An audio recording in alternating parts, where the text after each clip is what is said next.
how far I came, dog. I ain't had no guidance. I just did my thing, dog. I just went my hardest. And I'ma go hard regardless. Yeah, I'ma go hard regardless. Yeah. Ran in my check, I ran on my bag, I did what I did. Yeah. Ran in my check, I ran on my bag, I did what I did. Yeah. And how good they judge me, oh. But they don't setting Dylan Gabriel up. Take the biggest L on Look how far I came, dog. I ain't had no guidance. I just did my thing, dog. I just went my hardest. And I'ma go hard regardless. Yeah, I'ma go hard regardless. Yeah.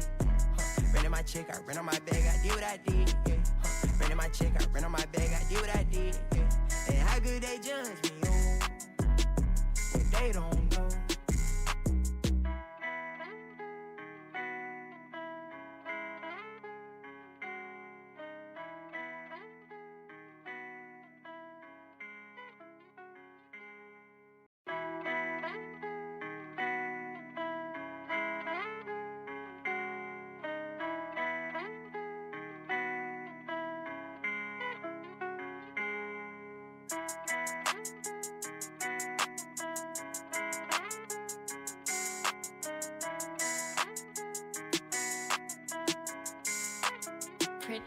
Look at what I did, look at what I started.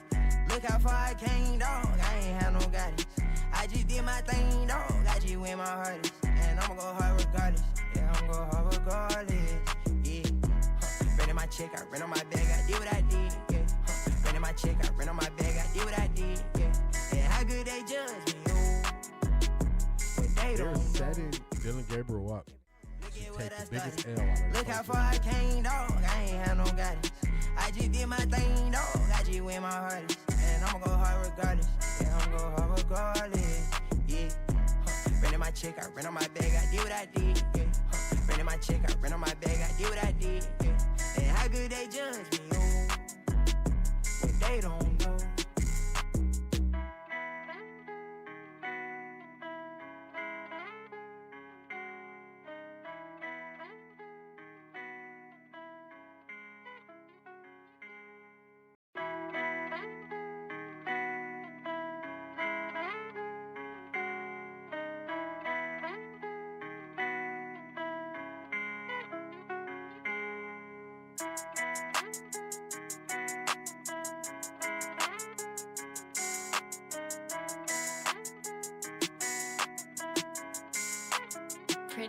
Look at what I did, look at what I started.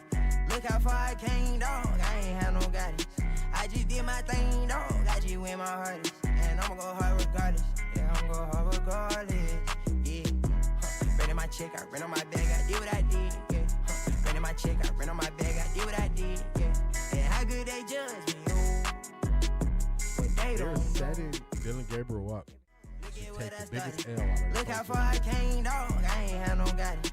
I just did my thing, dog. I just went my hardest. And I'ma go hard regardless. Yeah, I'ma go hard regardless. Yeah. Ran in my check, I ran on my bag, I did what I did. Yeah. Ran in my check, I ran on my bag, I did what I did. Yeah. And how good they judge me, oh. But they don't know.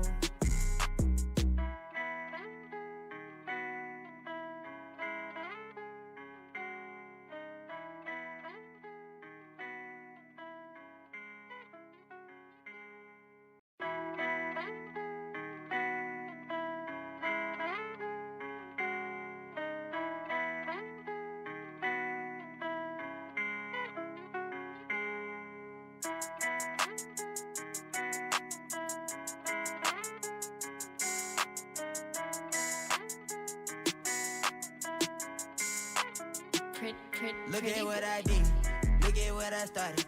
Look how far I came, dog. I ain't had no guidance. I just did my thing, dog. I just went my hardest. And I'ma go hard regardless. Yeah, I'ma go hard regardless. Yeah. Ran in my check, I ran on my bag, I did what I did. Yeah. Ran in my check, I ran on my bag, I did what I did. Yeah. And how good they judge me, oh. But they don't setting Dylan Gabriel up. Take the biggest L on Look how far I came, dog. I ain't had no guidance. I just did my thing.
morning.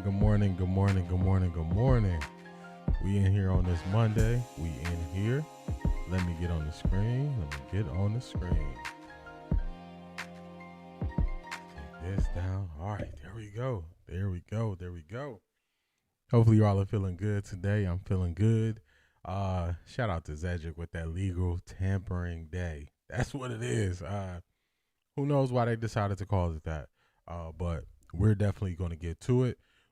We got a good show lined up for y'all. We're going to hit some topics. We're going to look at how some former NFL players reacted to what Quinshon Judkins had to say about Todd Monken.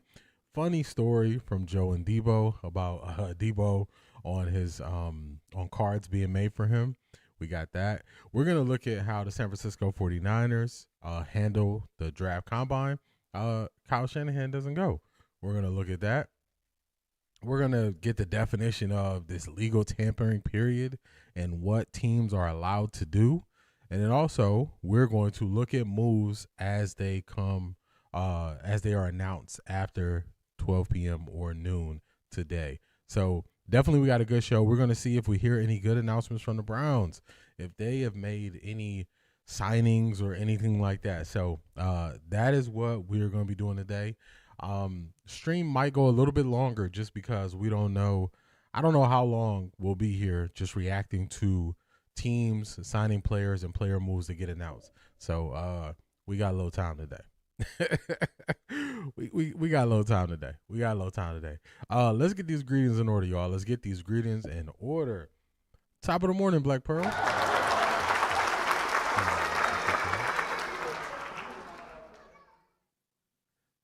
Top of the morning, Black Pearl. Felix, good morning. How you feeling?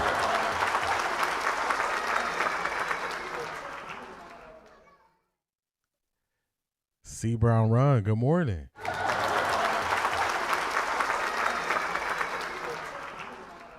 Y'all know Zedric in the building. Let you know it's legal tampering day.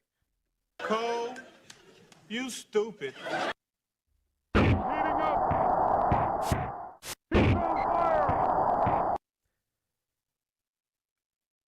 Where we leave off at? I'm doing too much over here, y'all. Call it illegal and tampering, but moves have been made already. That suggests tampering was involved. Zedric, you see what it is. How are the moves already done? If the period don't start till noon, how are deals going to be announced right at noon? How? How, Sway? Somebody got some explaining to do. Good morning, Detroit Gemini.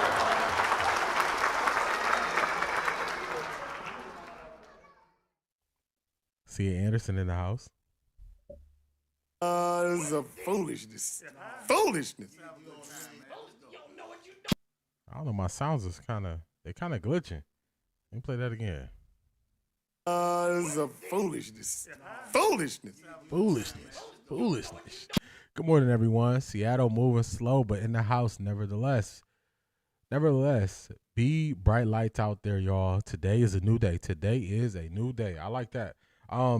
See, Anderson, you know what it is? I think it is us springing forward, us losing that hour. Yesterday I was all off. I wasn't tired or anything, but it just seemed like the day was moving so fast in front of me that I couldn't get ahead of the day. So that's what it was. I thought your title said, "Will the Browns media stop being so out of touch and wrong?" My bad, I was reading it wrong. I don't think it's that. Let's see. I think I had a title similar to that sometime last week. Let me make sure I didn't put it wrong. Let's double check. Because when I schedule it through Streamlabs, sometimes it'll grab the last title, but I don't think it's that. Okay, yeah, it's the right title. All good. No worries, Q. No worries. Let's hit that like button. Don't leave us hanging. Definitely hit that like button, y'all. Hit that like button on the way in. Feeling blessed on this Monday. Good energy. Excited to see what moves the Browns make. Yes. AB. They got Maxx Crosby out there in Baltimore. You're on the clock, AB. Send help. Send help. If you're in a Patreon, y'all know I've been doing some different type of breakdowns. And when I was doing the Titus Howard breakdown versus New England Patriots, I played a couple plays from the Browns, just random plays in the last game for Cincinnati. And he definitely is an upgrade, but I just didn't realize how bad our offensive line was at times. Oh, it was crazy. You know, when you haven't seen something for a while, you know, in the moment you understand how it looks and it doesn't look good. But then when you go back to it, you're like, man, this kind of looks crazy. This really looks crazy. And then also so many jet sweeps. And then I was looking at Shadora's footwork and we got the Wildcat happening. And I was just like, man, and they said this was a good offense. Okay. I hope AB do good in free agency. Me too. The offensive line market, specifically centers and left tackles, is going to be expensive. So some of the moves I thought we could have made and could have got for a little bit cheaper, we might need to go through the draft because there are more teams than I actually thought about that are going to be looking to make some changes on the offensive line. So I kind of started getting the feeling the other day, so I posted in Patreon where I was like, these centers going to start costing a lot, especially good high caliber centers going to cost a lot. So I'm a little nervous, but we're going to see how I go. Keith Mathis, good morning. How you feeling?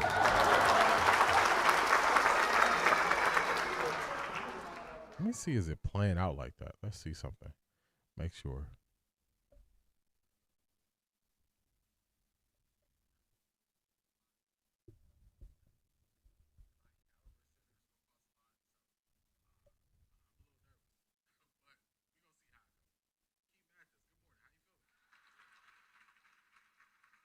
Okay, it sounds clear on y'all end.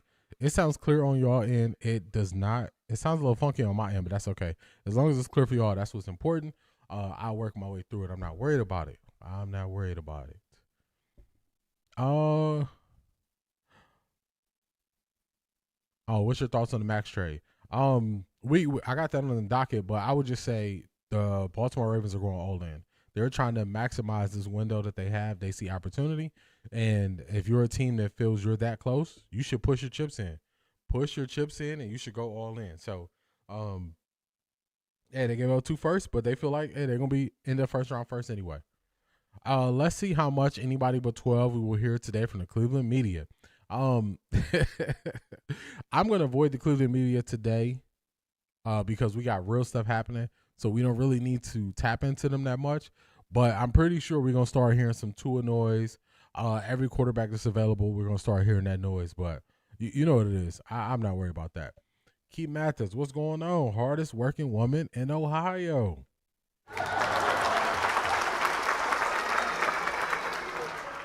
I took a nap yesterday and messed up my sleep. 5:30 a.m. came whether it was supposed to be sprung forward or fall back. My sleep got twisted. Coffee strong and black.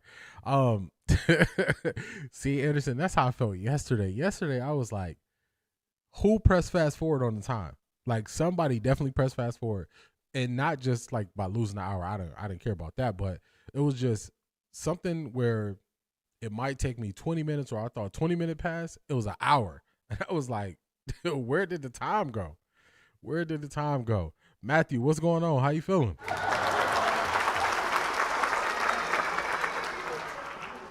Shout out fam, apologies. As soon as I am settled into my new position, I will be back consistently. Keep grinding. Hey, shout out to you on the new position. Hey, do your thing, man. Do your thing. Shout out to you, Matthew. Shout out to you. They were mentioning O-line. Chris Paul is a target in free agency for the Browns. Can you pull up his PFF if we have time? Yeah, we definitely can get to it. Do you think we will go all in on free agency? No, C Brown run. Because we just don't have the amount of money you would need. This year, I think we'll go more in next year. I think we'll try to plug some key pieces if we can, specifically the offensive line. I don't know if we're going to be able to afford any of the receivers. So I think they'll be just probably look to re-sign Devin Bush, probably look to add a third safety, and then definitely got to do something with the offensive line. So I think that'll be the plan. All right, you said Chris Paul. Okay. Let's go.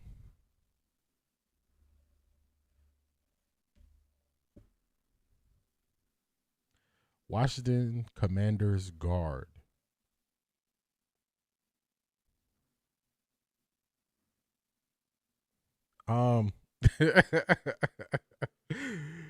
Zedric, I don't know about this, man. I was up late Sunday morning and it threw off my whole day yesterday. Mine was the reverse. I was up late last night, way later than I normally would be, and then it didn't really throw me off today because I woke up on time, everything was fine, but it was like I didn't get enough out of my day yesterday, so I think I extended my day to try to get more things done in my day. So, all right, let me get this, and then we're going to get the show started. Yeah, we 15 minutes.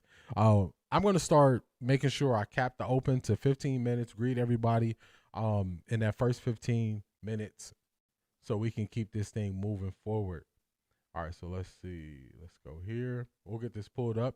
We'll do this real quick, and then we will get to, after this, we'll get to motivation and everything. We'll get it going. I just want to show you this. I want to show you what I'm seeing real quick, just on the quick search, real quick. He's looking Cam Robinson-ish. Cam Robinson-ish. Let's see. It's right here. Let me fix this. Good morning, Latika. I don't think he went to school nowhere. If he went to school, he didn't learn nothing. He didn't learn nothing. All right, yeah, he looking real Cam Robinson out here. Let's see. We're going to do this, then we're going to get this thing going. All right, so yeah, that's what you want to see. You want to see what them grades looking like right here, and this is this is the issue I'm seeing real quick. Just on the quick check, Zedric. So his overall grade was a 49.8. That's below average. His pass block grade, man, how is that possible? His pass block grade was 5th out of 81, and his run block grade was 78th. How is this possible? How are these people so bad at run blocking, but so good at pass blocking? So, okay, all right. I looked a little bit further. It got a little bit better. It got a little bit better.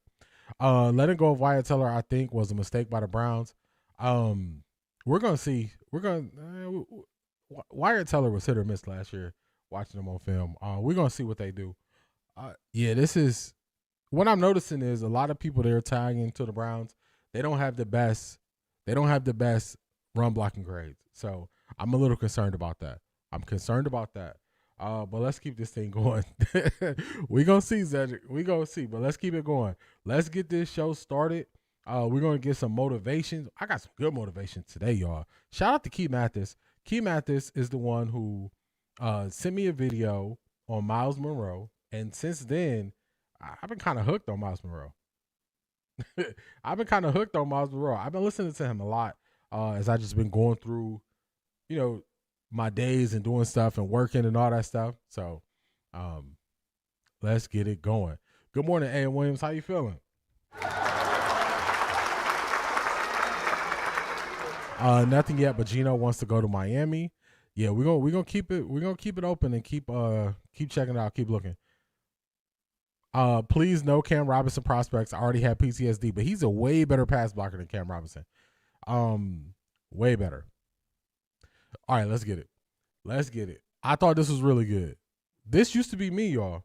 Until I learned the word no, and as an adult, I knew the word no as a kid, and then I kind of lost the word no, and then I got the word no back as an adult, and that's why this touched me so much. Let's get it. This is Miles Monroe. I haven't heard or saw anything else posted about Batonia.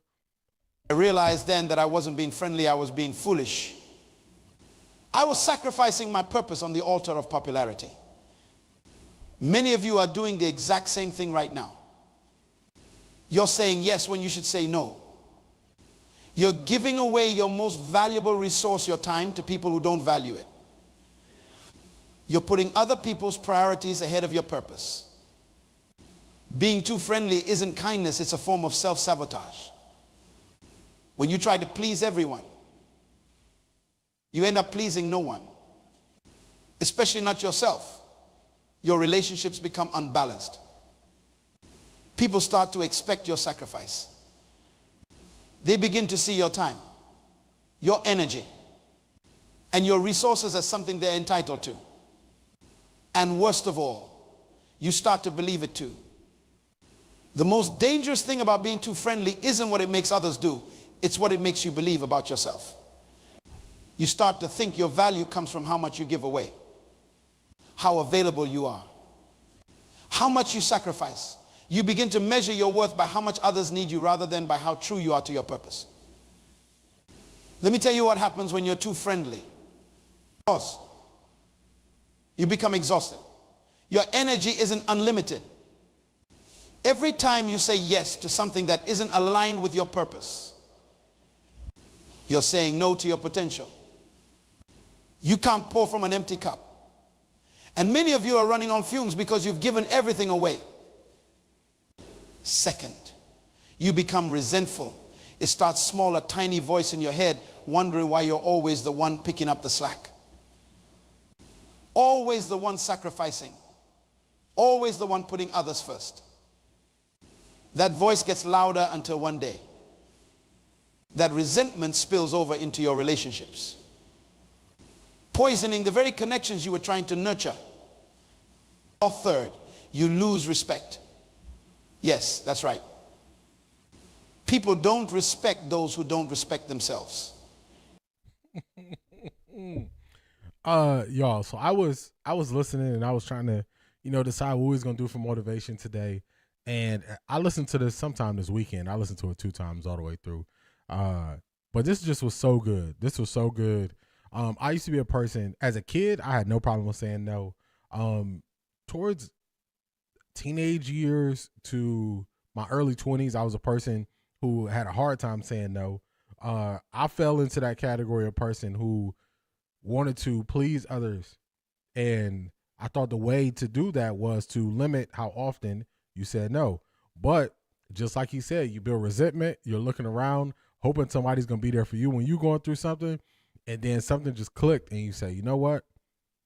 I'm going to be about myself. And if I have a feeling that I don't want to do something, I'm not going to do it. And it takes you off of your purpose by trying to save the world. That's a phrase I have now that I say. My phrase is, I can't save the world. And that's not to say I don't want to see the world in a better place. That's to say I handle what I can handle. I handle what I can control. I handle what I can touch. I handle what I can make the decision on. So I was listening to this and I was like, this is so good. This is so good. So just make sure you respect yourself by being willing to trust your gut. When your gut says say no about something, say no about it. Say no about it and protect your peace. So I thought this was really good. I thought y'all would enjoy this. I enjoyed this. So again, shout out to Keith Mathis. Miles Monroe, yes, between him and Eric Thomas, I made it a habit to listen to a minimum videos a week. Yeah, I've been on ET lately too. I've been on both of them. Usually like, so this is a little tangent. It's not a rant, but let me go off because we got time today on the stream. When I'm putting my show together, I kind of put my show together like not talking, but it'll be things that just kind of come together as I'm watching different videos or watching different things happening or listening to different things, and I'm kind of putting it together in my mind, and then sometimes it'll be like something will just click and it'll stick out and it's like, I have to talk about this. So that's kind of how I put it together. But this was one of those.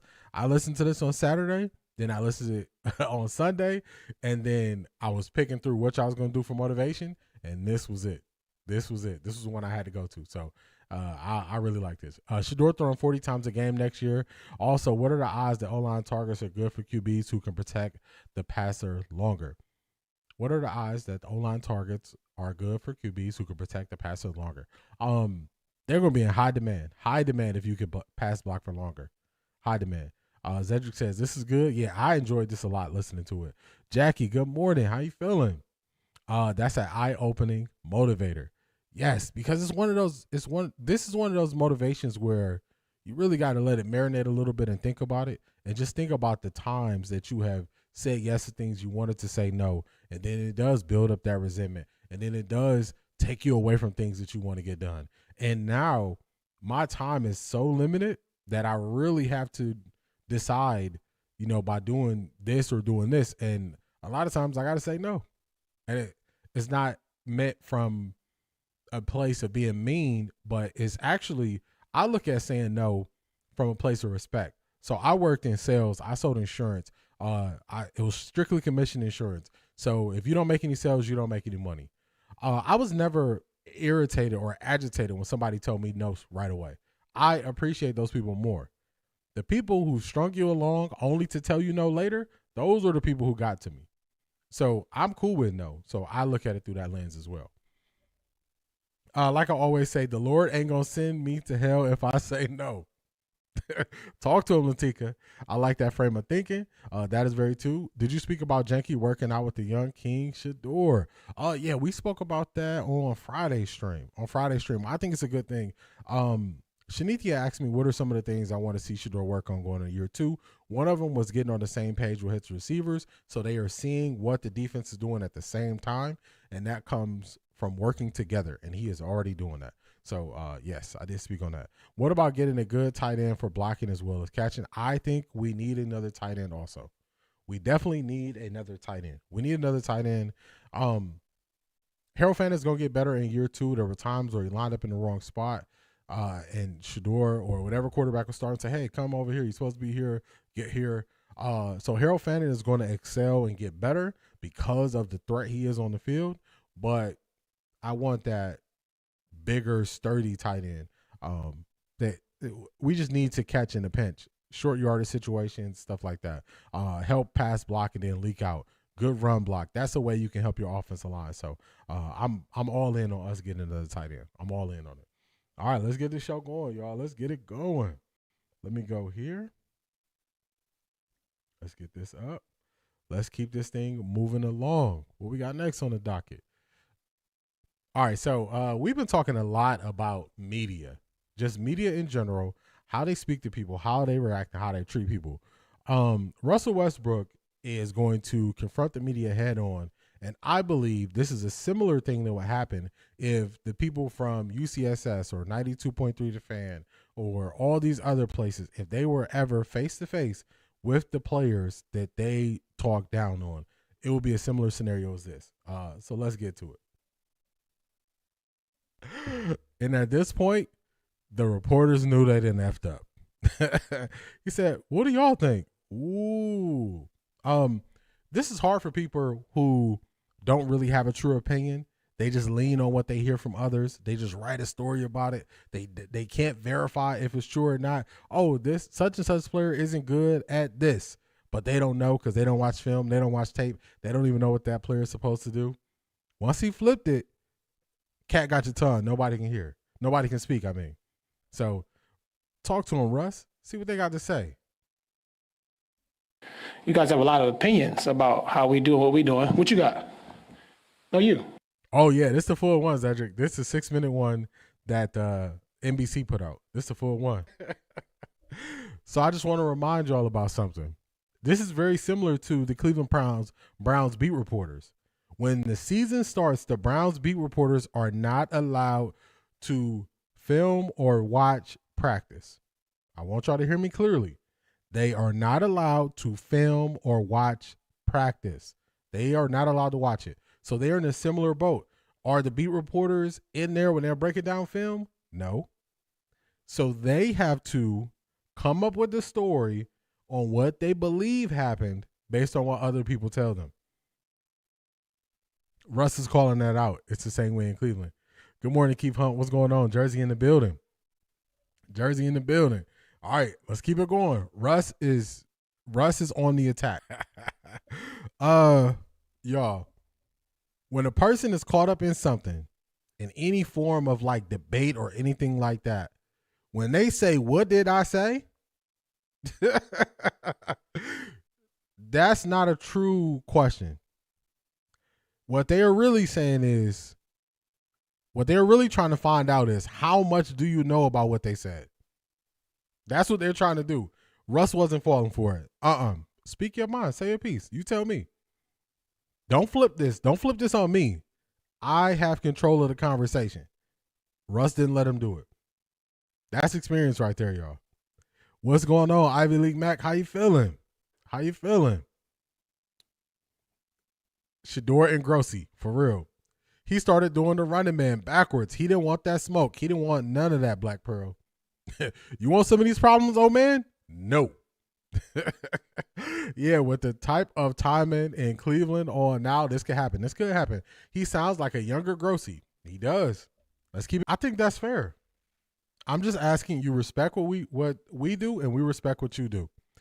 The game is twisted. This could be Tony Grossi. This could be Rizzo. This could be Jay Crawford. This could be Jason Lloyd. This could be Adam DeBoer. This could be Mikey McNuggets. This could be the one guy off the Dogs Moms, the Dogs podcast. This could be a lot of different people who have taken this approach. What they want to do is, and I'm making it very clear what they try to do. They say because a team does not have success, I have the right to disrespect you. And I have a big problem with that. Just because a team doesn't have success, it does not open the door for you to be able to disrespect someone. And that is what some reporters do. They do it a lot in Cleveland, and it seems like that's what they're doing in Sacramento this year. And that's not right. That's why he drew the line at respect. We respect what you do. You respect what we do. Are y'all noticing this change? This change is happening in real time, y'all. People are not dealing with these people who never dribbled a basketball, never caught a pass, never ran laps, never jumped off sides, and the whole team was mad. People are not dealing with these guys the same way, because what these guys have to do is they have to ask someone else how did they feel in these scenarios and situations, and they diminish greatness in real time. In real time, they diminish greatness, and it's not right. It's not right. So, all right, I got X up. I just seen the I don't know if it's true. We're gonna wait to see. We're gonna look, but if somebody want to look for me, let me know. So I think this is a fair approach by Russ. This is very fair. Shout out to Wet 11s, y'all. Oh my God! Wow!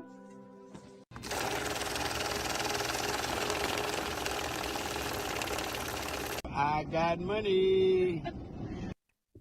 Wet 11's coming in, and she has something to say. She says, "Good morning, family. Hey, D, just paying my tithes. Truly appreciate and honor you." I appreciate you too, Wet 11s. We welcome you here with open arms.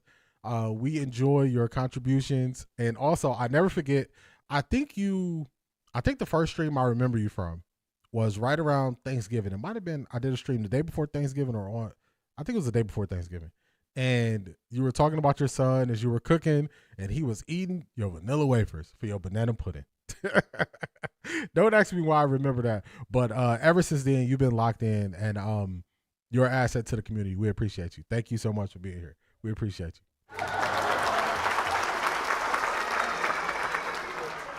We appreciate you. Let me catch up on the chat, y'all.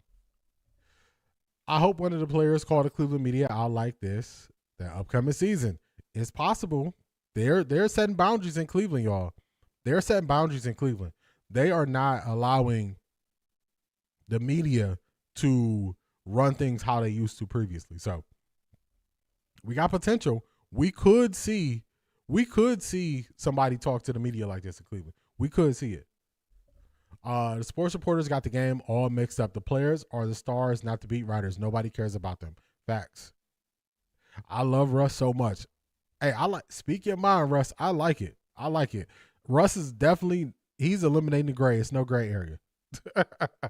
I can always appreciate that. Shador would do it nicely. Miles might be my pick to do this. It's possible if they get on his nerves enough.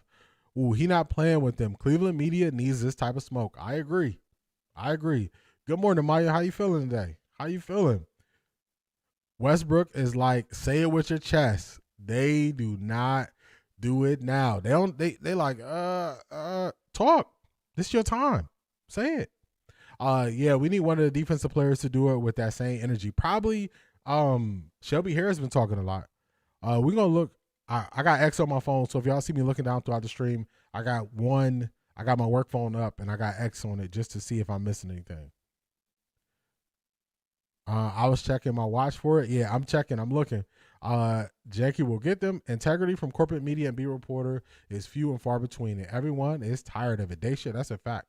I think Monken will call out the Browns media. He might. DJ release. I'm looking for it, but I haven't seen anything yet. Aren't players officially released this afternoon? This takes us right into the next topic. Today is the beginning of the legal tampering period.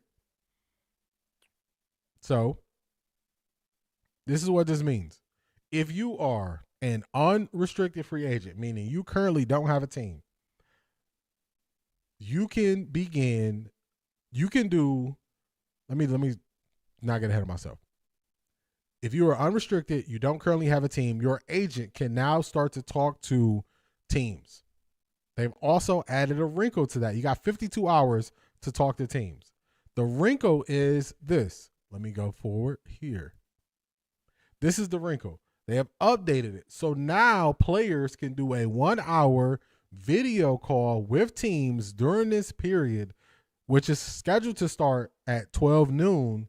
But for some reason, we already seeing some deals trickle out, meaning, like Zedric said earlier, there's already been tampering taking place. This is how they do the free agency. Everything can be agreed upon and released today at noon. It'll be official and signed Wednesday after 4 p.m. So this is that weird legal tampering period that they have. So happy legal tampering period day, I guess. Let's keep it moving forward.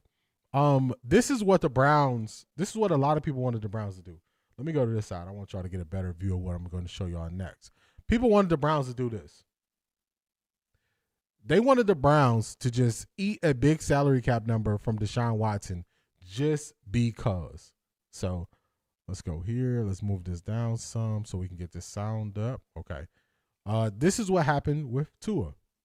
The Dolphins tried their damnedest to find a trade partner for quarterback Tua Tagovailoa. At the end of the day, they couldn't do it. They announced on Monday they'll be releasing the 5th overall pick in the 2020 draft, even though they owe him $54 million fully guaranteed for 2026, and they'll be taking $99.2 million in dead cap charges over the next 2 seasons. It allows Tua to go somewhere else for only $1.3 million this year and stick the Dolphins with the balance. Gives him options, gives him flexibility, gives him the freedom to go wherever he wants to go. The question is going to be, who is going to want him and at what level of the depth chart? Will he have a chance to compete to be a starter in a place like Atlanta or maybe Minnesota? Or is he going to have to go to somewhere like Carolina and be the number 2 quarterback to the established starter? Either way, somebody's going to get him for $1.3 million, and the Dolphins are going to pay him $52.7 million to walk away. That is what everybody wanted the Browns to do with Deshaun Watson. And I kept telling everybody, this is not happening. The Browns are not going to eat $80 million in salary cap or $80 million dead cap hit just to make people feel good. I said this a long time ago, and now people are seeing it is happening. These teams have the Cardinals and the Dolphins have both turned over their staffs, turned over their front offices, so they just want a clean slate to get the guy out the building. The Browns have a new coaching staff, but have what seems to us is they've kept a lot of people in the front office. They have a working relationship with Deshaun Watson. They need a veteran backup anyway. They say, look, we're going to restructure this year, post-June, cut him after the season, and move forward that way. He's a very expensive backup, but he's going to be our backup. That's what the Browns are doing. The Dolphins said, we'll take the $99 million dead cap hit. Do y'all know what the salary cap is this year? I believe it's 301 or 320 million, just over 300 million. That is 1/3 of the salary cap to get him out of the building. And people wanted the Browns to do something similar, and they refused to do it. And now they want to call the Browns stupid for not doing what these teams are doing. I'm cool. Be the backup. Be the backup. Back in the day in the NFL, if you were highly paid highly paid, they will play you regardless. So what people want to do is they want to say, well, since he makes $43 million guaranteed, he's going to play. The NFL does not work that way anymore. You have to be flexible and to move with the times. People don't care how much they're paying you. They will sit you on the bench. And if you want to look at historical context, go all the way back to when Russell Wilson was drafted to the Seattle Seahawks, and they had just signed Matt Flynn to, at the time, a historic deal, $40 million, and Russell Wilson beat him out. Matt Flynn never played it down after that. So times have changed. Times have changed, y'all. The Browns don't care. They admit it. Hey, it didn't work out. That was just them saying, honestly, it didn't work. What people have taken the Browns' honesty for is get them off the team, get them out the locker room, put yourself in a worse position financially because it didn't work out. And people are mad that they're not doing that. So it was easy. This was very easy to see coming. This is no different than when, I don't know if anybody else said it, so I'm not going to say I was the only one. But I do remember people saying Deshaun Watson was going to play this last season. The first time I said it was around August, September. I said Deshaun Watson will not play this year. They're going to get their they're going to get the payout on the insurance policy for him missing the whole year. I said it again when they opened his practice window. Deshaun Watson will not play this year. I was only doing that or saying that so confidently because of the money. And I told y'all, Jimmy Haslam is not going to be able to get in bed with D Haslam and say, we just lost out on $40 million because we did a favor for Deshaun. That's not a smart financial decision, y'all. So that's why I was ahead on saying that. And I said this was going to be the QB room. This is not about Soulja Boy, who said it first. Just letting y'all know my train of thought as I'm going through it. When I'm saying these things that seem far-fetched at the time, but I'm just looking at the money. Cia Anderson said that a long time ago. Y'all remember what Cia Anderson said? She said, follow the money. Follow the money. I didn't forget that. Dolphins are in unprecedented territory. Yes, I believe it's the biggest dead money cap hit of any team they've ever taken. 320, I believe. Yeah, I couldn't remember if it was 301 or 320. I knew it was in that range. I see the Ravens locked up Huntley. Yep. Tony Dorsey's guy. They locked him up. 2 years, $11 million, I believe, is what was reported. So somewhere in there. Just because other teams do things and they move off of guys and they take these cap hits, that doesn't mean you're wrong for not taking the cap hit. No, Jackie, they just re-signed him. They just re-signed Huntley to a 2-year deal. So they're not letting him walk. They just signed it. They just announced it Saturday, I want to say. So, yeah, they're not letting him walk. He's going to be there. All right, let's keep it moving forward. What we got next up on the docket? Let's keep it moving forward. Let's go here. We got about 39 minutes. KC, what's going on? What's going on, KC? All right, so we are here. We are looking at, actually, before we do this, I gotta do something, y'all. Before we do this, before we show this, let's do this. Do y'all remember we did something called the Off the Record NFL Playoff Challenge, and we had a leaderboard, and we had a champion who was C.A. Anderson, and we had a winner who was Latika. I've been waiting for them to get their prizes so we can show y'all that this was a real competition. It was a fun way for us to watch the playoffs together. It was a fun way for us to build camaraderie in the community and enjoy ourselves in the playoffs and live in the present and watch good football. But also, in the end, there's a champion and a winner. So we got some voice messages and we got some pictures to show y'all so y'all can get ready for the Off the Record NFL Playoff Challenge next year. I wanted to make sure that the prizes, I believe, represented the people who was winning the prizes as much as I could gather from them, just through talking in Patreon and talking in YouTube and stuff like that. and then going all the way back to TikTok for Latika. But let me show y'all something. Let me play something and let me show y'all something simultaneously so y'all can see that this was a real competition with real prizes and real winners. So let me do this for y'all. I just thought about it. I said, let me do this for y'all. So this is what we're going to do. We're going to start here.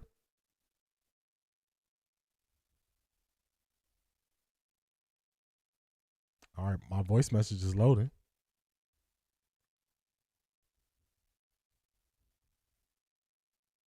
Let's refresh. Let's refresh.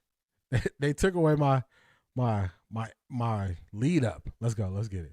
Here we go. D, I am ecstatic about my prize. I love beanies. I didn't know that you knew that, but I am a beanie girl from way back, and I have so many. So this Browns beanie is icing on the cake. Thank you again for what you did and how thoughtful you are. And I really appreciate it. Y'all got me out here speaking in tongues on my way to work. God bless y'all, and I'll see you tomorrow on chat. All right, bye. Shout out to C.A. Anderson. This is Latika. So the first place winner, the champion was C.A. Anderson. And the prize, let me break it down for y'all. The prize was I was going to get the winner a hat, a Shador jersey, and a Shador shirt. C.A. Anderson wanted to share her prize with her spades partner, so the shirt was sent to Shanithia. It was a Shador shirt, which ended up being a limited edition because when I actually ordered them, 2 days later they were sold out and they were unavailable to order. So it ended up being a limited edition. But this is real winners, real prize, real people, real experience, real opportunities. We enjoyed ourselves. This is C.A. Anderson. C.A. Anderson left us another note. Let me play it here. Oh my God, I got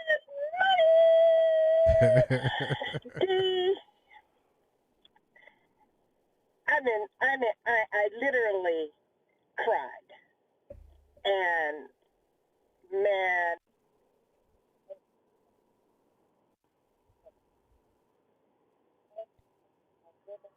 I'm not sure what happened to the sound, C.A. Anderson, towards the end of this. I think it's going to come up now.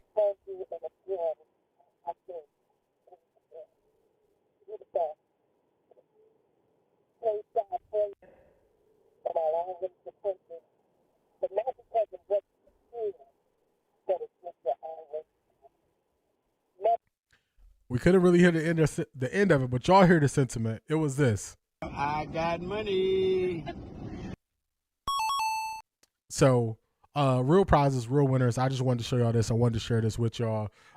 We got Latika up on the screen. Latika is day one, all the way from TikTok. But she won a Browns hat. She also won 2 Shador shirts, which are right here. So next year, make sure you're a part of the Patreon. Make sure you sign up. When we announce that we are doing something, we do it for real. We don't just talk about it over here. We make stuff happen and we enjoy ourselves. So shout out to everybody who participated.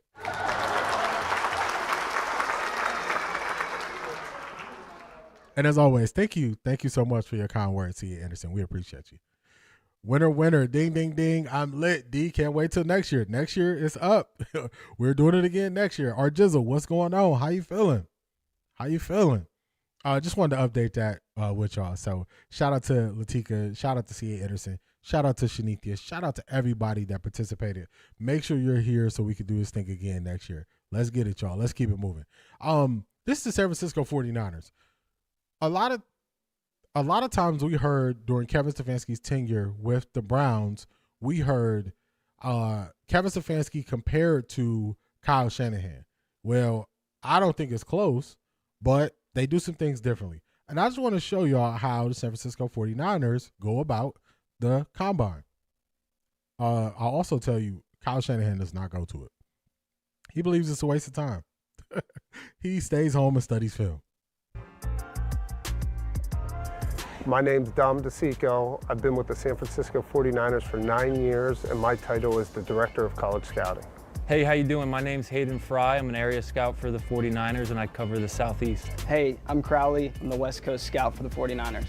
The process starts when myself and all the college scouts report to training camp. We start with the evaluation of our current roster, and then it moves into the college season. When we start going to schools, we start going to games, and that leads into the All-Star games, and then from the All-Star games leads us into the Combine this week.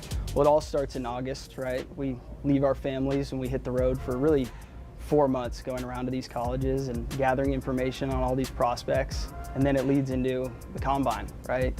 We spend time gathering all this information, but now we get to meet them personally. As far as like the broad view of numbers, like I'm probably writing anywhere from 300 to 400 reports in my area. So those are like full reports I'm writing on all the players, and then it kind of dwindles down to, you know, who are guys we're going to target, and then even further, like who are guys at the Combine, who are our primary targets or position needs. So it starts really, really broad and kind of narrows down as we get closer to the draft. So I want to just highlight something in that process there. He starts off with 400 reports on players, and he narrows it down. Anything that you're going to do consistently, you have to have things that'll knock a person off the list so you can determine who is the best fit or who is the best player for what you need. That's what you have to do when you're making high leverage decisions. So a lot of people go into high leverage situations, especially like around the draft, using all feelings. But that's not the best way to go. You want to have something that is repeatable. You want to have something that is repeatable, something that you can do over and over again. I've really learned this as I got into trading. When I got into trading, the worst thing you could do is make money on a trade that you didn't have a true plan for, because then you'll just kind of chase the idea of why you did it and how you did it versus knowing exactly how you did it. So the 49ers are saying we start off with 400. By the time we get to the Combine, we might be looking at 100 guys. Once we leave the Combine, we might be looking at 30 or 40 guys. That's what you have to do when you're making high leverage decisions. Just taking y'all through it. This is I like to nerd out on stuff like this, so I like to see how teams make decisions, how they do stuff like this. So I thought this was cool, so we added to the stream today. Draft prep for teams is really like 8 months out of the year. It is. You heard them say, like, they leave their families because whatever region they cover, they're going from school to school. They're getting that intel. Remember, Aqib Talib was talking, and I was saying nothing he's talking about can't be done before the Combine. And he was like, oh, you got to see the person, see how tall they are, how big they are. Your scouts have been around these people in person. They've seen them. They talk to their coaches. They're doing all the legwork to understand them, all that stuff. So you don't need the Combine to determine this. Some people are off your board just from a performance standpoint, and you're not even wasting time looking at them. So I thought this was interesting. D, I hear Flacco was going to Atlanta. Wet 11s, I've been seeing some stuff like that. I don't know if that's fully true or not. I'm looking though. So if y'all see me looking down, this is my work phone. I got a work phone. This is my work phone, and y'all will see me looking down, and I'm checking just to see what the breaking news is. I see Travis Kelce is returning, but I'm up on it. I'm looking. I haven't seen anything yet, but if it comes across and it's official, then we'll announce it. We're probably going to, in about 29 minutes, we're probably going to get a lot of stuff coming out. We're going to see. So if we see it come through, we're going to get after it. We're going to talk about it. I like this system. It's smart, Black Pearl. It's repeatable. That's what you want. Okay. Right now, Key Mathis, Shanithia are reading Atomic Habits. That is what you want to build.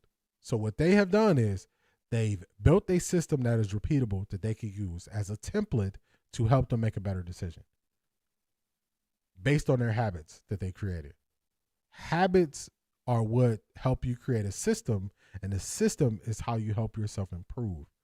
So that's what they've created. Somehow, for some reason, I just thought about Atomic Habits in that moment.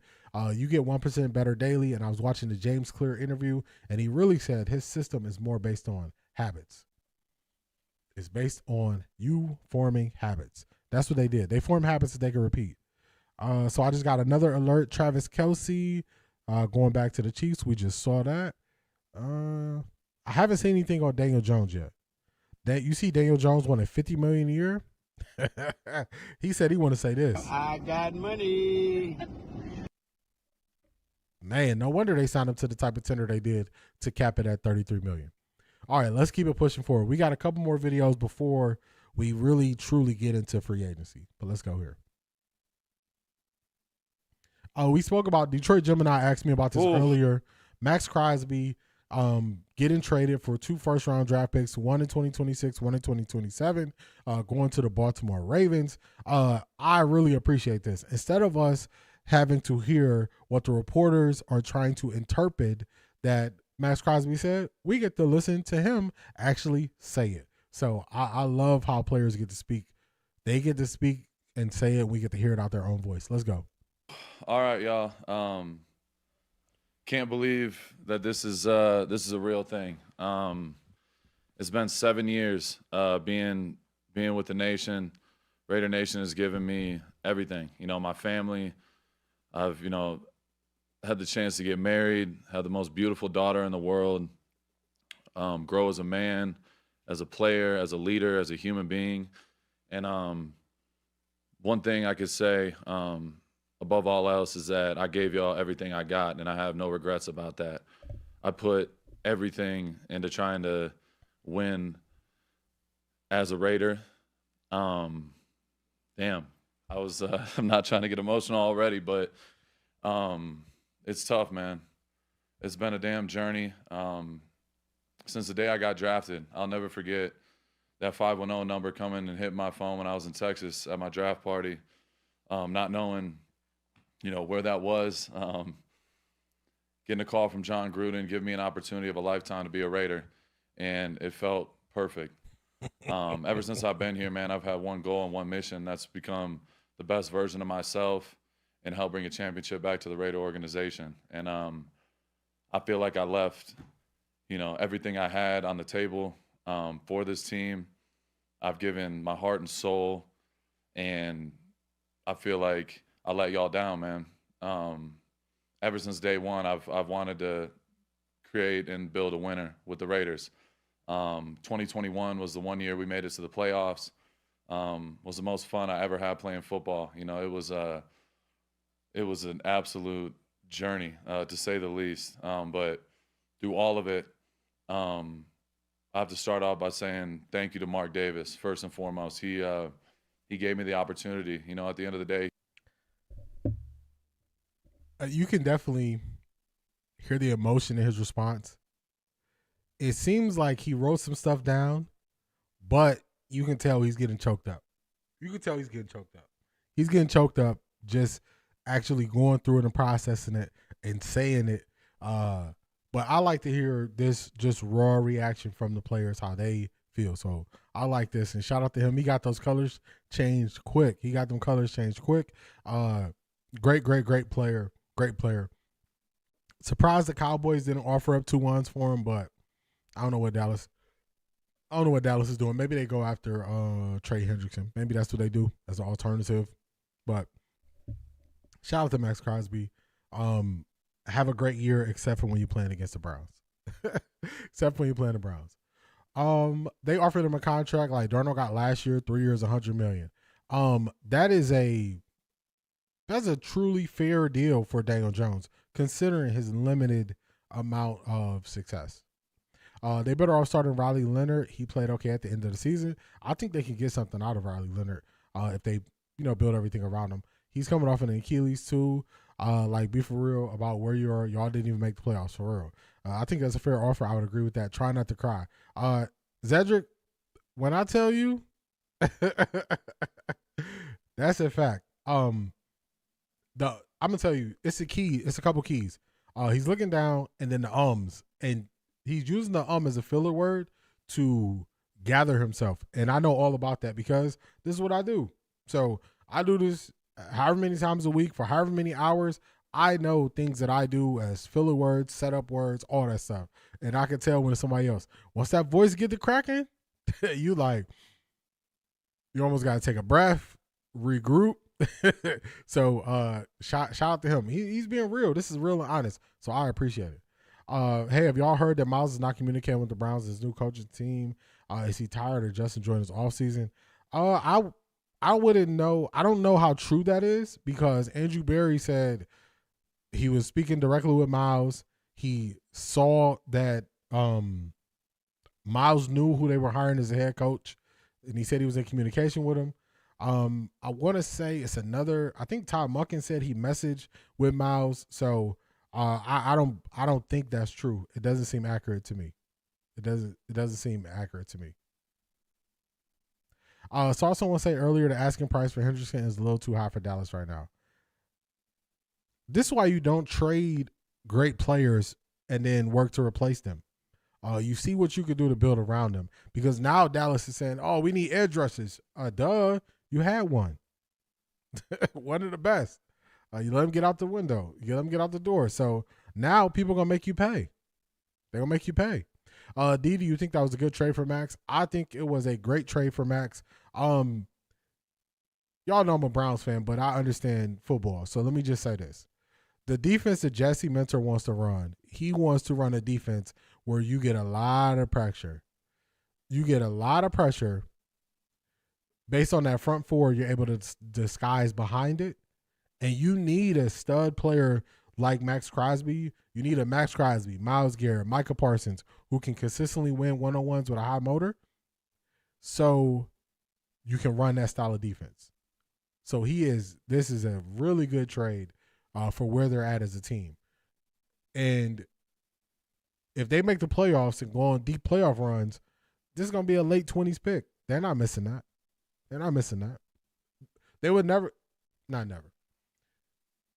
It's a low likelihood that they will find somebody in the next 2 years who could give them what Maxx Crosby could. Where we leave off at. The media making a mountain out of a molehill. Miles ignored them last year too. If you let the Cleveland media tell it, for real, they just need something to talk about. A lot of them at Monken, but the Browns only posted Shador. I agree with that. It's a made-up narrative by the media. I agree. They still trying to make it a thing. They got nothing to talk about. Not living in the moment. Lack of creativity. Lack of dealing with what's happening right now. Why didn't the Bengals trade Henderson last year instead of tagging him? Zedrick, last year, the way the Bengals handled Trey Hendrickson was the reason why I knew they would not have a successful season. It's a very similar thing I said about the Dallas Cowboys. I'm sorry, Marie. I'm sorry, Princess Premier. It was a similar view I had.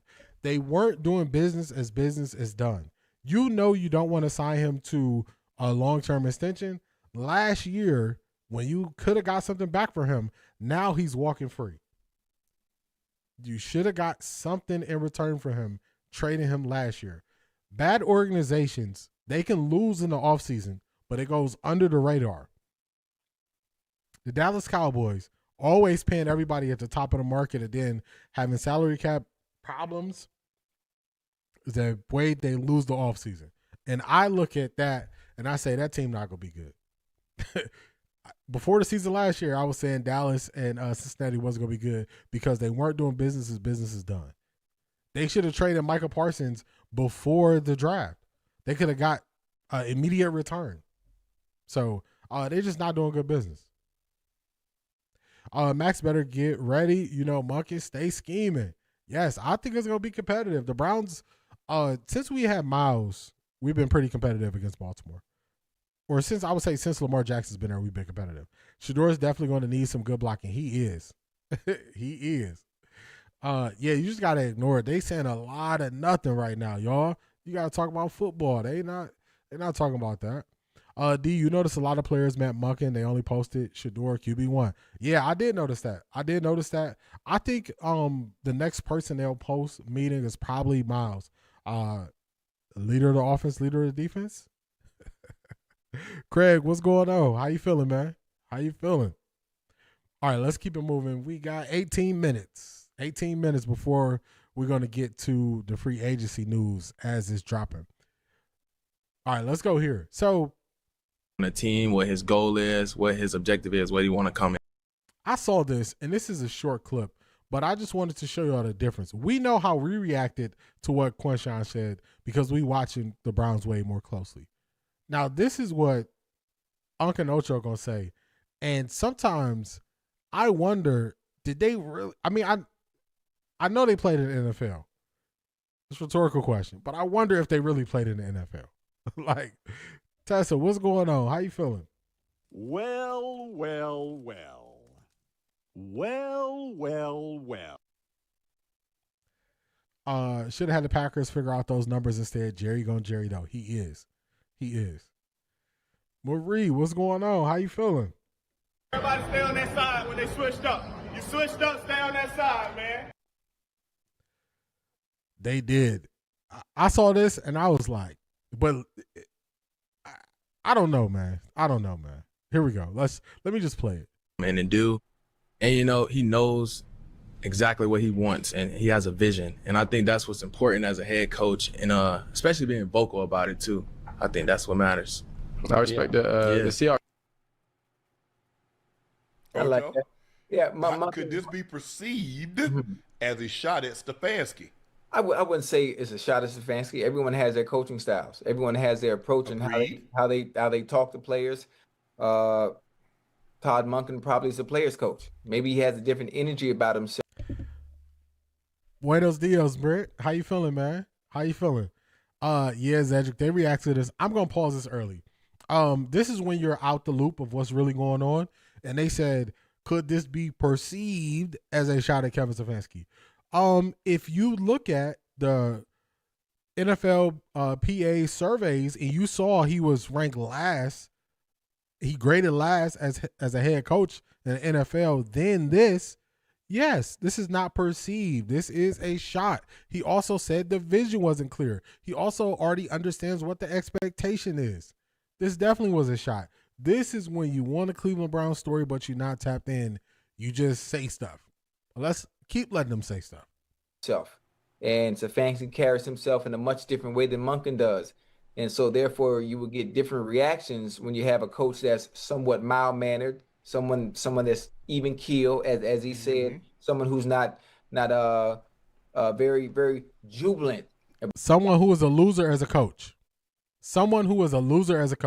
I'll say it for y'all. Y'all dancing around it. Y'all don't want to say it. Someone who was a loser as a coach. Look at his record. They don't want to say it. I'm going to say it for you. Someone who was a loser as a coach. Eliminate the gray. We're not dancing in the gray area like they're doing right now. Trying to find nice ways to say he wasn't effective. He wasn't a good communicator. He didn't have a vision. He didn't have a plan. We're going to say it. He was a loser as a coach. Let's keep it going. About their coaching style. And maybe Todd Monken is just different. So for him, it's refreshing because it's something that he's not used to, being that he's just getting into the NFL. And that's all he's known so far during his short NFL career is what he saw from Stefanski. And now you get Todd Monken, who's completely different. Different approach, a different way of doing things. So to him, that is refreshing. Yeah, they're going to say all the right things till they get your ass in there. And then watch how they behave. It's just like when you go to college. Oh, you're great. Oh, your son is unbelievable. Yeah. We're so glad to have him. You know, they say your dream. Johnson, get your ass over here. Hello. You just told my grandma you was glad to have me over here. Now you talking about get my ass over here, get in line and run and all. So you don't want to be coached at all? This is why I say, like, I wonder, did they really? I mean, I know they played in the NFL, but did they really? Like, what are we doing? What are they saying? So it's an issue when you get coaching. Okay, I'm going to let y'all hear it out. Hey, listen, coaches, when they first get to a team, boy, they like politicians, boy. Oh, yeah. Hey, they like politicians. When college coaches come to visit you at your house, boy, politicians. Boy, you get there, boy, they act like they don't even know you. Yeah. Once they get you in the building, they good. Everything changed. Ocho, like you said, as a politician, they lie to everybody. Yeah. So they get whatever story they done told you, they done told 100 other guys that same lie. It's a nice script, too. Nice script. They just changed the name. Yeah, and plus, it's gonna be even kill until y'all don't win no games, and then watch how much hell he raised. Oh yeah. Because right now you're undefeated. You're undefeated right now. Yeah. Everybody's saying the right thing. Everybody's excited, and I get all of that. But guess what? They're gonna pump them footballs up, and they're gonna kick them off in September. Oh yeah. You're gonna have to play. You're gonna have to play. The Eagles. This is the same guy who said that the Browns were gonna add another starter in the quarterback room, and I said no, they're not. They're gonna add somebody who's not even gonna compete. They're just gonna add somebody else to the room.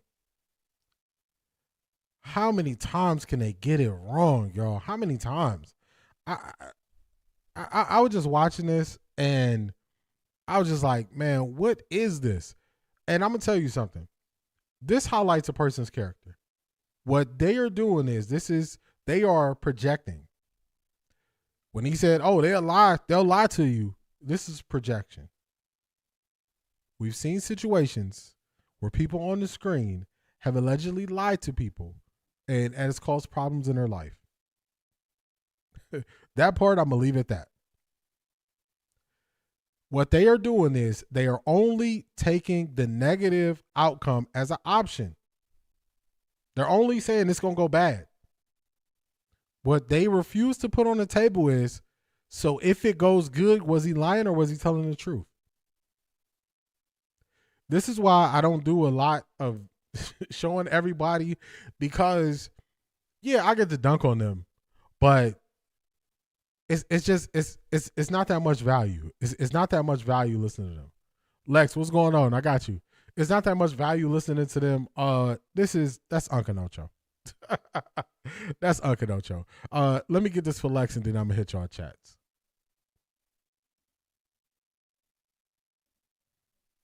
I got you right here, Lex.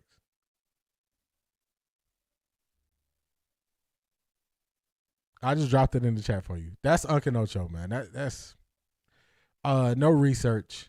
No understanding. A different approach to it. Not in touch. But there's coaches like... Let me pause this. Let's catch up on the chat. Ocho be so nice to players, hated Stefanski, period. Kevin Stefanski is not a hard coach to criticize. It's very easy, actually, because he made it easy. For real, he's a loser as a coach. 85 analysis is the reason why I don't watch them. Yeah, it's just nothing. It's nothing burgers all over the place. It's not like rocket science. We've seen it with our own eyes, for real. Big L. Atlanta is in a whole heap of trouble. They are. I don't think these two pay attention to what's going on half the time, just rage baiting. Rage baiting would be nice. I think they believe this stuff. I heard them say too much clueless stuff for me to believe that they know better, and they're rage baiting. That's called work, Ocho, for real. I don't think Judkins wasn't trying to criticize Kevin on purpose. It's just reality. It's just calling what it is. Got to cue the dancing machine when Ocho talks sometimes, because he will dance around it, dance it. He a dancing machine, for real, all over the place. Now they're talking about Coach Monken, they sound like Ocho now. They are running out of material. I said something in passing. I say a lot of stuff in passing. If you watch the stream and you stay with me for a couple hours, y'all will realize I think some of the best stuff I say is when I just say something kind of off script and it's just truly my feelings. Not that long ago, I said, we will see who lacks creativity now that the games are not being played. Y'all are seeing it. I know y'all are watching content and y'all are like, this is not entertaining. This is not insightful. This is not encouraging. This is not good. It's because they don't have the creativity. They're not willing to put in the time to put together a good stream for y'all. So just something I said randomly when I was talking one day. They be so out of touch with their takes. That's why I don't watch them, for real. Where I leave off at? So they're throwing shade at Monken. Make it make sense, Shannon. It won't make sense. They act like Quinshawn hasn't played for other coaches, for real. I got that Miles Monroe. I added it. It's a full video. I added it for you.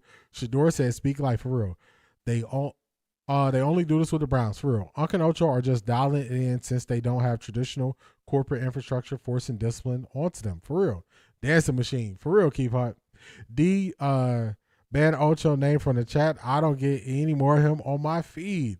Yeah, I don't see none of his stuff on my feed. I don't mind if people put people in the Ocho category, but I don't get any more Ocho on my feed. It's no point. It's no point in looking at Ocho. No point at all. Let's get to Joe and Deebo. This is a good combination right here, y'all. Let's play this. Todd Monken that obviously players can relate to a little bit more, and that's just more, you know what I'm saying, give me a hug, you know what I'm saying, more relationship based. And nobody's saying that that's a better way to do it. Nobody's saying that the more laid back way is the way to do it. But I can say for Judkins, he's obviously speaking on what he's known as a coach before, and then this one's more personable, more letting them know what it is, more just a different type of coach that he had before. And I'm here for it. You know what I'm saying? Like, that's one thing, like there's two different ways to skin a cat. Like you said, two things could be right at the same time. There's two different, and he just likes that type of coach a little bit more. And I can respect it because for me as a player, it didn't matter to me. I'm here to do a job. But if you do have a coach that is more boom, and like you can feel like you have a more relationship that you vibe with, just the same way you have a boss at your job. It may be a boss that's more not relatable, but if you get the job done, you treat me with respect. You're here to do a job. I'm here to do a job. But I do not mind us being here to do a job and us being able to have a certain type of relationship. So sometimes that can get a little bit more of a players, like players coaches. When you see the Lions coach, when you see the Patriots coach, when you see the ones that played before, they have a certain little vibe that they just interact with coaches, interact with players a different way. And it could still be that stuff when they're in, the tape doesn't lie. They can address you in a way. They're going to coach you up the right way. They're not going to let you get away with stuff. That doesn't mean that we're going to be buddy-buddy. It just means the way that I address you is still, I need the best out of you. I'm still going to let you know when you're doing right, when you're doing wrong, but we still have that type of relationship. So I know what he's saying from the coaching perspective of coaches just move and shake a different way and they have different relationship with their players. So I know what he's saying there, but it's not like I'm not here to bash the fancy because that's not like, it's not bad if you're not really as relatable to your players. So we just listened to 3 former NFL players talk about the exact same clip. The exact same clip. Doesn't it seem like only one of the 3 actually played football with an understanding of how teams and how coaches and how everything works and took the time to explain it versus just using it as another clip to put out? This is what I was saying when I said it seems like they didn't play in the NFL even though I know they did. That's what I meant by that. Joe Hayden, a very informed take. Very informed on his take. Not so much the other guys. Let me catch up on the chat, and then there's a funny part in here I want to get to. Where did I leave off at? I just stopped listening to them. Yeah, I haven't listened to them in a while. I just don't get it. Ivy League Mac, I blocked that fool Acho out of my feed. For real sake, get rid of him. D, I can't wait to see the schedule. I want to see what primetime games we get. I think we're gonna get 4 to 5. I think we're gonna get 4 to 5 standalone games. Atlanta going from Soul Glow to Slow Bro. For real. It's I just saw a notification that's saying Atlanta is gonna be pursuing Tua. I was like, man, he don't know what a good quarterback is. Shannon hasn't been on the right side of history about the Browns since the season ended. Talk to him, Zedric. Just got to find out what style worked for the players. I agree. I wonder when will they publish the schedule, trying to plan on what games I will attend. I think it's around the draft, I think. Around the draft, they start announcing it. Around the draft, we should start hearing it. He is a fool. We don't talk to fools over here. Intelligent over here, for real. Shannon been dead wrong all the time. Maybe Kevin will learn from his time at the Browns. What 11? So I was looking into how coaches do in their second stint after they've been fired. And coaches who don't take time off in between the first and second job, they don't do well. They have a high likelihood of getting fired from the second job. So that's just what the data says. We'll see what happens. Travis Kelce staying with Kansas City. Will the Browns let us know about Devin Bush and Shelby today? If they get something worked out, they will. if they get something worked out, they will let us know today. I saw that about Tua. Yeah, I just looked at it. So anytime y'all see me, I'm multitasking over here. Y'all see me looking down. I'm checking to see if we have anything new coming out. Joe's center and player dynamics, because he's still around players. Shannon, more so than Acho, are far removed from players. I agree. I would be surprised his ego is going to be his downfall. Yeah, he didn't take any time to step away from the game and evaluate what happened. He just jumped right into something else. Kevin Stefanski loved those short QBs, I guess. For real. They told us he wanted established QBs. I guess he just like left-hand short QBs. Maybe that's what it is. You would think he'd be better. Let me double check, see if we got anything else. Checking my updates on X as we go. All right, so far, not seeing anything else. I don't know how, if you were the coach of the Browns and you watched Tua play that game in Cleveland last year and you say, that's the quarterback I want us to go get. I don't know how you do that. Tua did not look good against the Browns when you got to see him up close. Jakey and Shador working. He probably told Jakey, you ain't safe either now. Let's work. Hey, they really only attached to Judy one more year. One more year, it gets flexible. It's another part of this I thought that was real funny. It's not about the same subject, but I want to get to it. It is going to be here. I thought this was hilarious. So let's go. So this is when Shador spoke on somebody randomly having his card. Let's listen to this, y'all. Means a lot to me. Joe, have you ever had anybody bring your rookie card to you and be like, hey, sign this for me, or hey, I got this? Yes. Ask me. I have. Yeah, I ain't got a rookie card. Why the fuck you asking me that? See, you got a card though. I asked you a rookie card. You got a. Okay. Yes. Yes. You got a card collection? Yeah. Yeah, I got a couple. Whose? What cards you got? You got all your cards, huh? No, I got a couple of my cards. I don't got a lot of them. These are garbage mouth lie, because I got almost all of mine. When they started making them. Hold on, Joe. Let me come right back. I told you, let me go over here to my your stack of cards? Let me go over here to my dining room in my office where my trophy is. I'll go over here. You're funny. Go ahead. No, you got a lot of square footage, Deebo. You just be lying.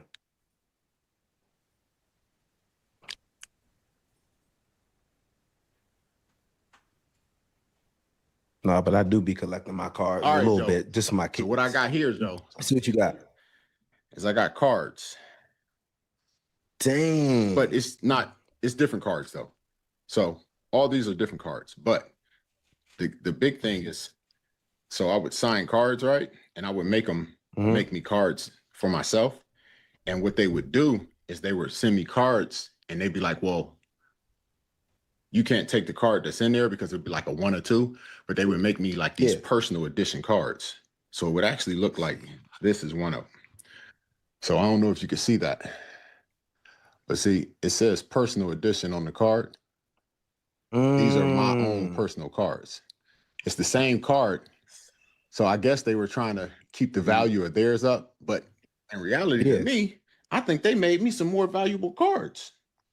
But here, I want you to look at this one, though. The one I just showed you. Look at the face.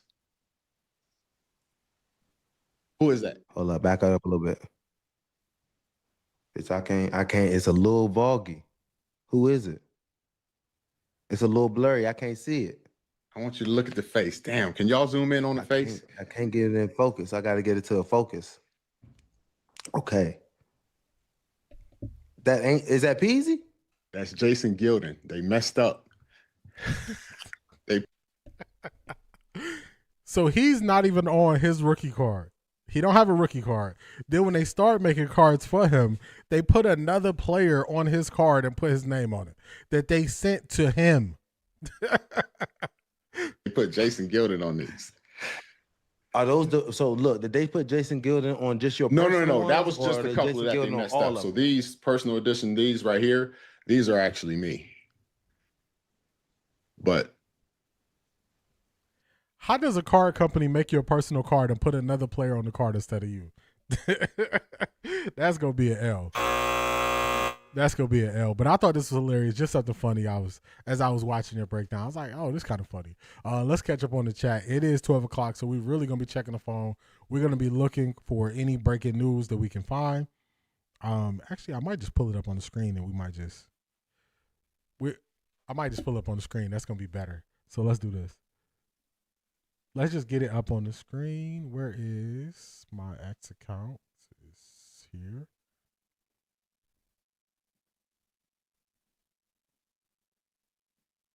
I'll just pull it up when I need to. I'll pull it up when the Browns do something. That's what I'll do. So I can still keep my chat over here. Let's catch up in the chat. That actually makes sense to ATL. A lefty will fit well. They can then pull up and get Dylan. He a lefty too. Hawaii connection. Stefanski the daddy match made in.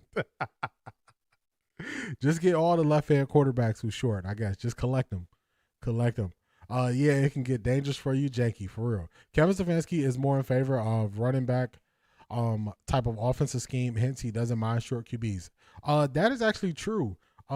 He wants to do everything based off of the run, and you just handing the ball off, so it doesn't matter how tall you are. He better get the memo because he heard the rumblings about another wide receiver coming. He got to get it together. The way he asked the question, yeah, he said, now ask me about my rookie card. Selmo Fudd, what's going on?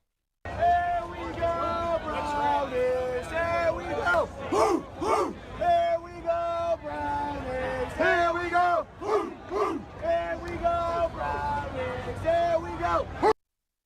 Yo, D, what's the T with this free agency frenzy? Don't be surprised if Todd Monken and AB knock it out the park. I'm waiting and ready to see what they do. That's why he doesn't care if they can win doing checkdowns, for real. Kevin about to become the first head coach to have all lefty throwers in his QB room. Just breaking records that don't need to be broke. Breaking wrong records. All right, let's see.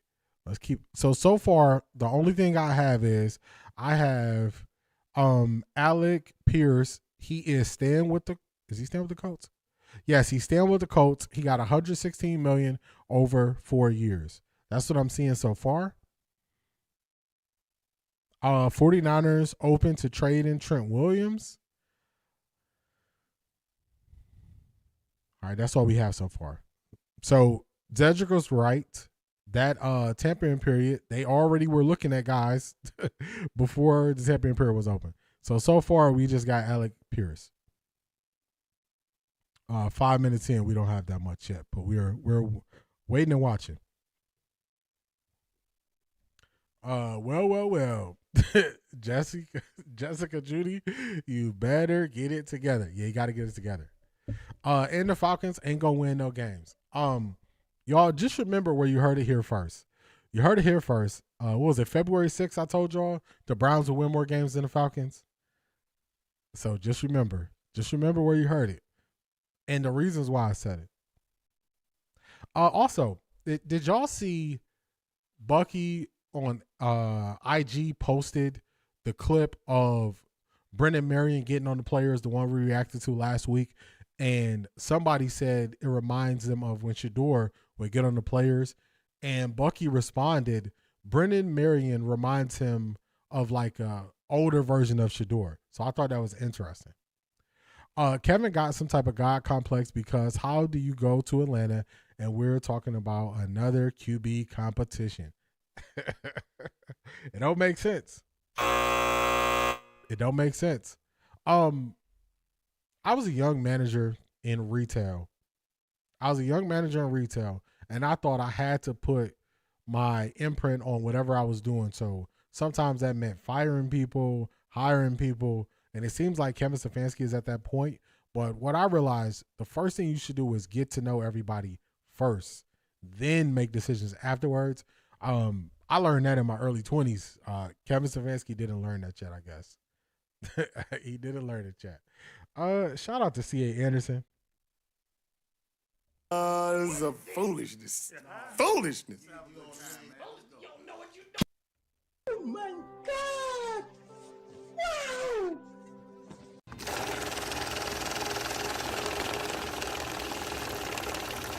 I got money. Shout out to the Off the Record NFL Playoff Challenge Champion, C.A. Anderson. On my way to work, D, listening mode. Be blessed today. We appreciate you, C.A. Anderson. Have a great day at work. Stay safe out there on your way to work. We appreciate you as always. We appreciate you. Thank you. Thank you. AB don't like to be rushed. He may not do anything today. They got a lot going on.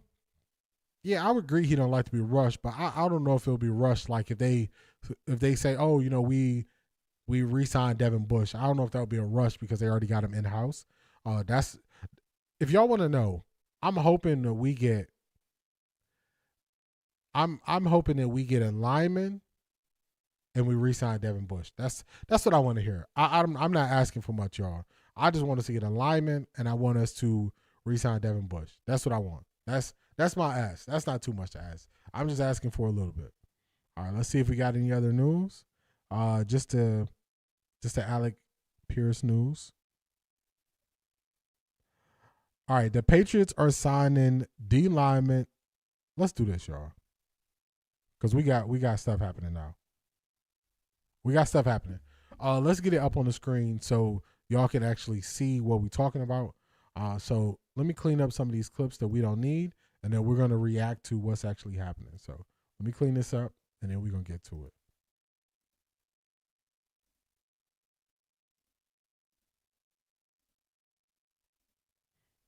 All right, we got that cleaned up.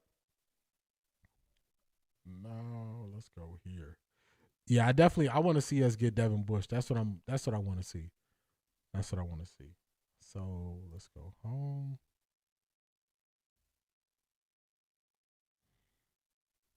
Then y'all can actually see the news I'm talking about versus.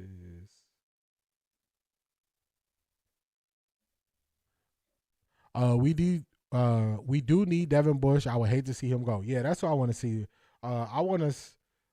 Our defense is predicated on our linebackers being good. So if you have a linebacker who's good in the system already, you definitely want to maintain that. All right, let's see how this looks. I'm with you, D. Give us a old lineman and re-sign Devin Bush will be fired. That's it. I didn't like Kevin Stefanski. I really don't like him for replacing Raheem Morris, who went to my same high school only 15 years after me. Yeah, I still don't understand how they think that's an upgrade, but it don't make sense. Let's clean this up. Let's make this a little bit better. Let's do this. Make this larger on the screen for y'all.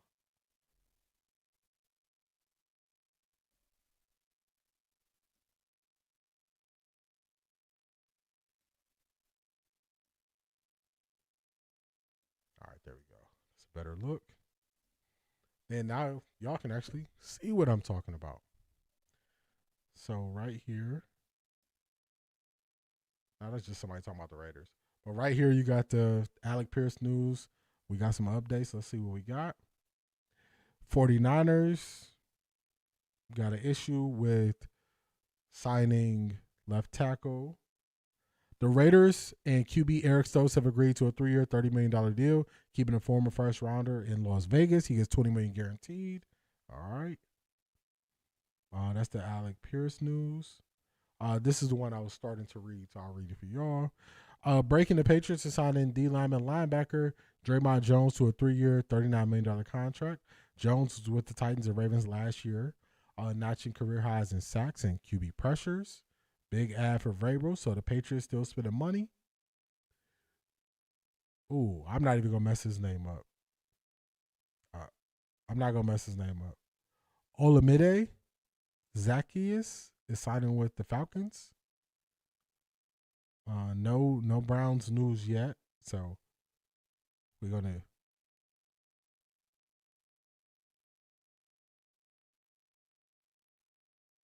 Okay.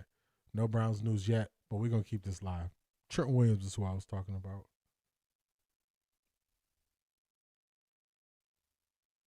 All right, we're going to keep it live. And then if y'all see anything breaking, just let me know. I'll work to go look for it, and then we'll react to it live. We'll react to it. So we got a little time today.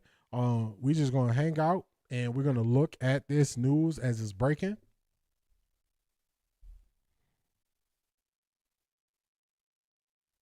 Yeah, we definitely need to bring back Devin Bush. That's who I'm looking for.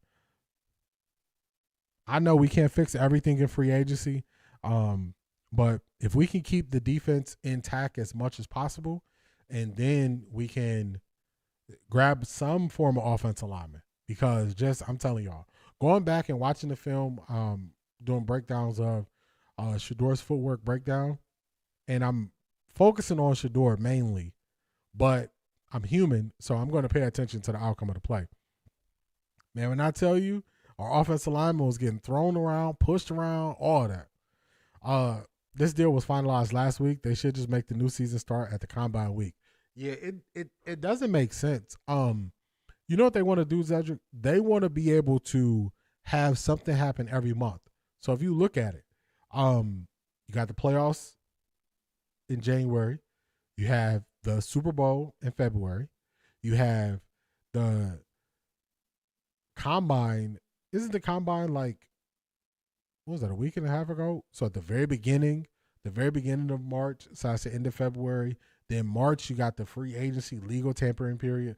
And then you got the draft in April. So the NFL is a way of, that's their way of having something every month in the offseason so they don't lose steam of people talking about the NFL. Who do you think will pick up Stephon Diggs? He has a lot of personal issues. Stephon Diggs is still productive, but I think teams are going to wait and see what happens with the case he has going on. You hearing about the DG trade rumors? I've heard people say that he might get traded. I'm just waiting for it to be concrete. If something really comes of it, that would just signal to me that if something really came out that they traded DG, that would just signal to me they're drafting a late round QB. That's what I would get from that. DG could go right over there with Stefanski. Yeah, he could go wherever he got to go. Wherever he got to go.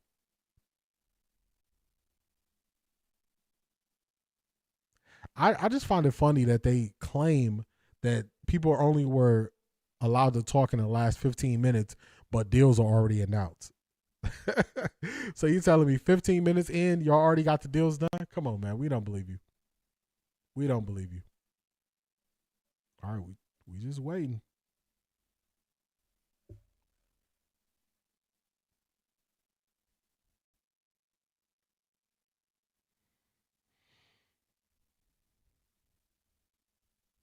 All right, so now everybody is kind of just retweeting the same stuff.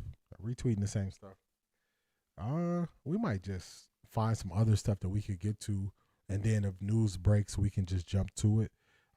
Just so we not just lingering waiting. So let me do something.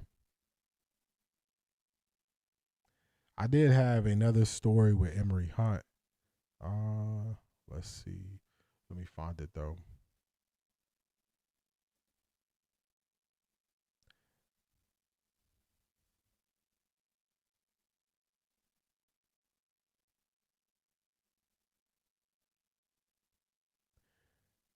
That's my Emory Hunt story. Emory Hunt, I was watching him speak on what he believes the Browns could do in free agency. But let me find the video. I thought it was going to be a little bit more exciting to start. How long do you want to be on? I'll at least be on for probably another 45 minutes or so. Mary Kay reported that too about DG. Detroit Gemini, she reported he was getting traded.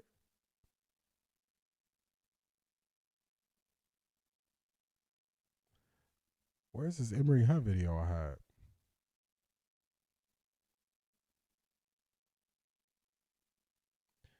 I think he was on CBS. A DG trade will return what to the Browns? I don't think you can get more than the 5th round pick for DG. I know people might want more than that. I don't think you get more than that. I don't think you get more than the 5th. 5th is all I see them being able to get. I think this might be the video I'm thinking of that I have with Emory Hunt. Let's see. The new league year for the NFL began. Yeah, I think this is it. Where we at? Hey, DG Trey, okay. I need them to give us a 3rd-round pick for DG. Give us what Kevin Stefanski made the Browns give up for him. I'm just saying. If not, let him sit since he was shady about Shedeur last season. Hey, you've been staying with that stance. You've been staying with that stance, Marie. Like, hey, give us what we gave up for him. If it's DG trade rumors, then you know the Browns wasn't taking any Shedeur trades last season. Facts. D, who is the QB that signed a $124 million deal to Heisen? That is Trent McDuffie. Trent McDuffie got traded from Kansas City.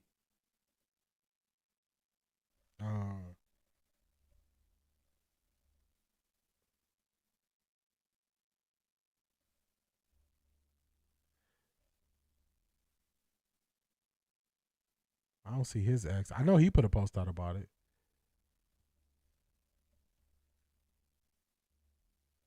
I think the Rams. I'll show you the Rams post about it. I don't know what his name is on there. Where is it?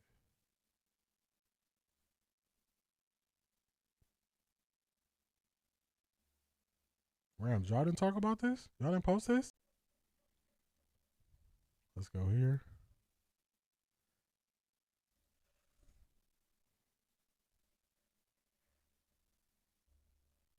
Did Adam Schefter break it?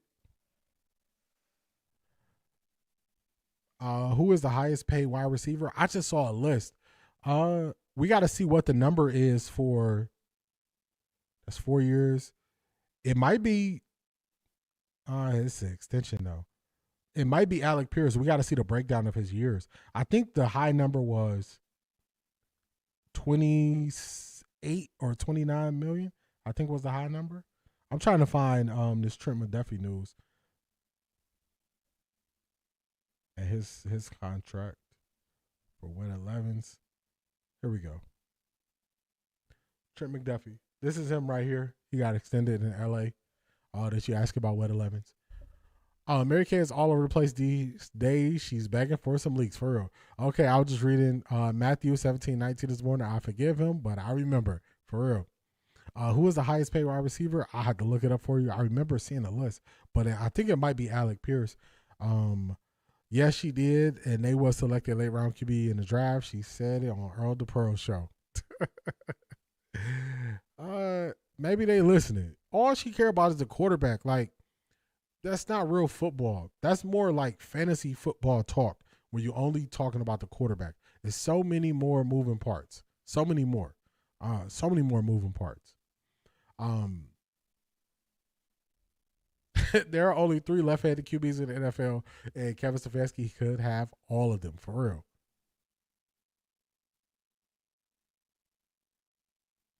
All right, let me look it up.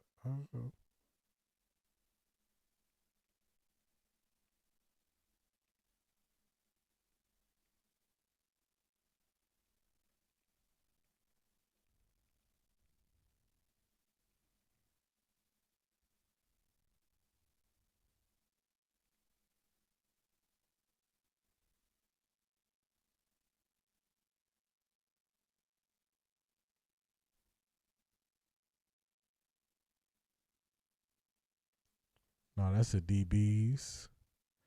Yeah, give me a chance to find the wide receivers. Because I think Tyreek Hill got up to $30 million, but they had some funny money at the end of that 30. They had some funny money at the end of it. I have to look it up. Let's watch a video from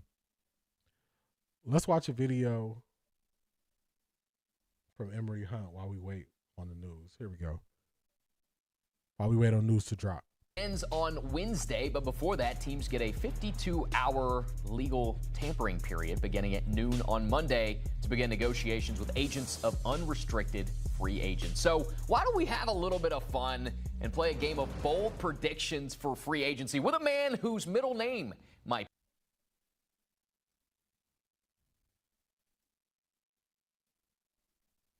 Do you think we're getting that center from Baltimore? No.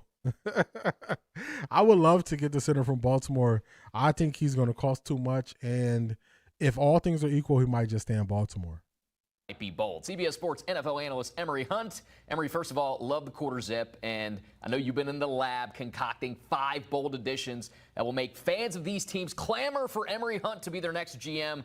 Let's start with what you've got cooked up for the Vikings. Well, Sudu, if we're talking about the Minnesota Vikings, you start at the quarterback position, and I know everyone is focused on Kyler Murray, which would make a lot of sense, but how about Anthony Richardson? If we go back in time, there's a clip of Kevin O'Connell speaking with Anthony Richardson post-game, giving him some words of encouragement. That tells me that he was a big fan of Richardson in the draft process. So now's an opportunity for him to grab Anthony Richardson, maybe have a competition if he's 100% healthy, have that competition with J.J. McCarthy, and now you have a quarterback that will remind a lot of folks in Minnesota of Dante Culpepper, explosive, dynamic runner, legitimate light shotgun arm strength to go end zone to end zone, and a guy that's still young and improving and has a little bit more of a ceiling than does J.J. McCarthy. It also protects you from J.J. McCarthy in case he just can't get it done like he hasn't gotten it done.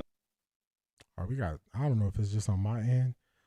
We have Kenneth Walker signing with the Chiefs. Man, oh man. That's a big pickup for the Chiefs. They need a running back. Let's see. It's funny because before it's even posted on X, some of the betting sites are sending you the alerts. But yeah, Kenneth Walker signing with the Chiefs. That's a big get for the Chiefs. They've been needing to do something. At running back for a while now. And then I'm looking up Jamar Chase's contract. He kind of got some funny money on there. It's 4 years, $161 million, while only $112 million guaranteed. So just at first glance, it's showing like $40 million, but only $112 million guaranteed. That's kind of funny. So it looks like a bigger number than it most likely is.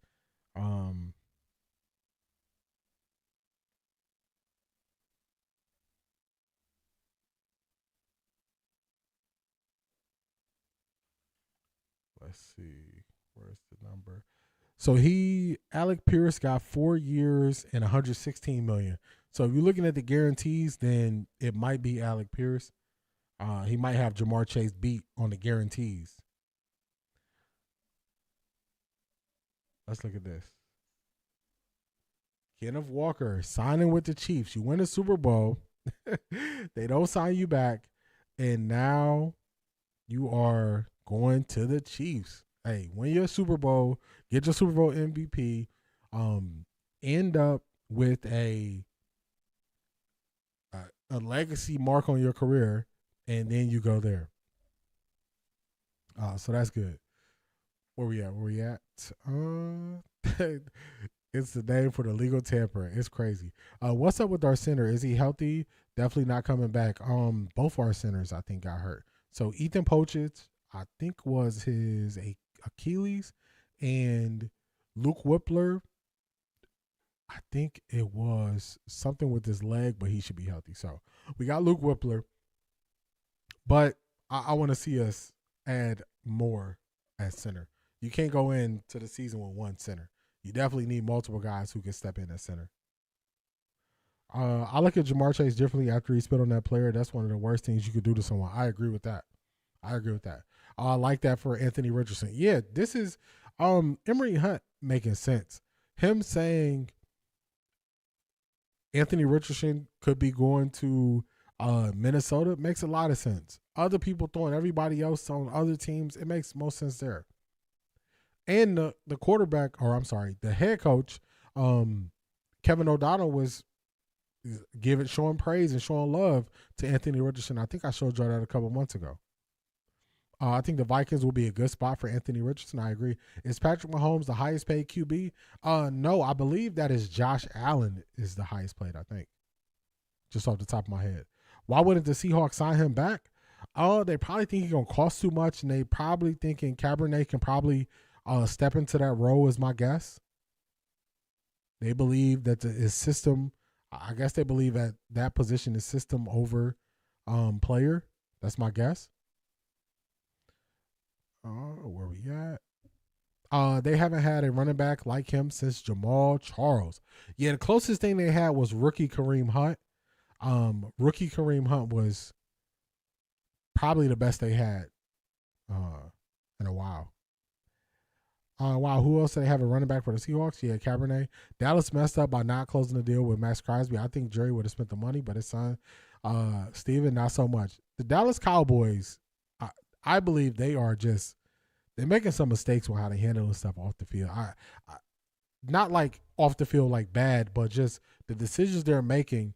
You got this draft capital after trading Micah, and then now you go get I think his name is Rashard Gary from Green Bay, but Maxx Crosby is right there. He's right there. So I don't get it. Per Tom Pelissaro, the Falcons are really pursuing Tua. Hey man, shout out to the Atlanta Falcons. I'm sorry to some Falcons fans though. That's gonna be nasty work. That's gonna be nasty. Another QB competition without somebody being clear and having a clear vision is gonna be nasty. Josh Allen, highest paid QB. He haven't won a Super Bowl, probably never will. I don't know if you was here that day, Beast, but I was saying I don't think Josh Allen gonna win a Super Bowl because he costs too much and other players cost too much. I don't think they can upgrade it enough. We'll see. Time for a meeting. Everyone have a great day. Have a great day as well, Latika. They act like you went to work. Have a great day, Latika. That's crazy. They let Kenneth Walker go. He won them the Super Bowl. KC got a good one. I agree. I think this is a good pickup for Kansas City. I think this is a good pickup. Good pickup. All right, come on, X. What else you got for us? Josh Allen's Super Bowl window has closed. Yeah, that's how I view it too. Like, once you start playing so many guys around you, and then they gave him a new contract extension off of winning MVP, and it's like, what are we doing? D. So what happens to Penix? Penix is injured and has a injury history. So let's see what his actual injury was. Let's see what Penix's actual injury was.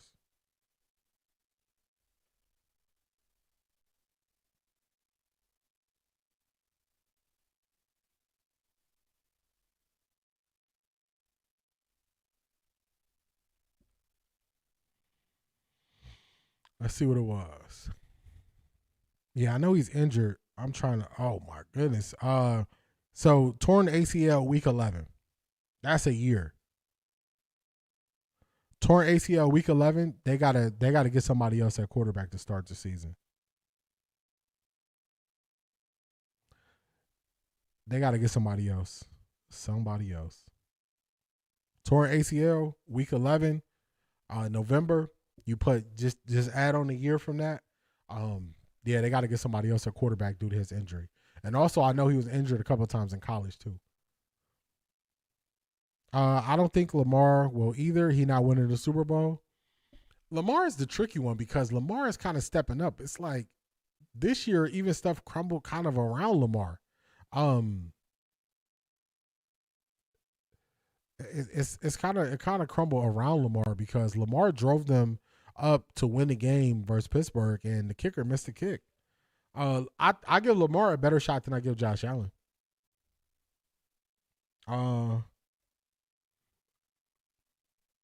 Let's see. You said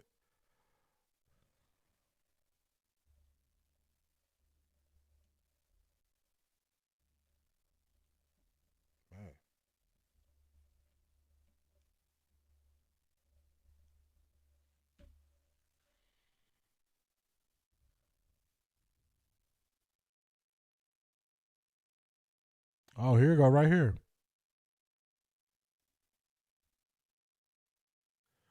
What did Dan Orlovsky say?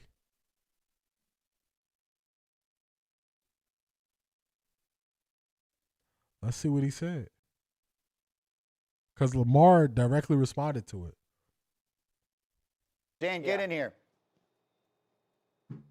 The Cowboys need to be the 2022 Kansas City Chiefs. Okay, so the Cowboys own the 12th and the 20th pick in the NFL draft. In 22, the Chiefs took Trent McDuffie, who just signed for $120+ million, and George Karlaftis. So the Cowboys don't have to be overly aggressive in free agency. I agree. Alex Anzalone at linebacker, Away at defensive end. Like, I like the fact that they were entertaining Maxx Crosby. Giving up 2 first-round picks for Maxx Crosby would have been hysterical since they acquired 2 first-round picks for trading Micah Parsons. So, like, I like the fact that they were in it, but while not being overly aggressive. I do think we've minimized the impact of this trade for Baltimore, though, Greeny. And I know we're talking about Dallas right now, but the timing of this trade is minimized. This is a Hall of Fame defensive end. Yep. Hall of Fame. Going to an organization that has been on the precipice over the last 5 years of winning a Super Bowl. They are now, in a first-year regime, going all in Baltimore. And I love Lamar. There ain't no more excuses now. This is all in. The coach, the offense, you got a game record on defense. This is. All right, so he said, I love Lamar. There's never been no excuse for Lamar. Lamar responds to that. Dan, there's never been excuses for Lamar, though. Hey, these players.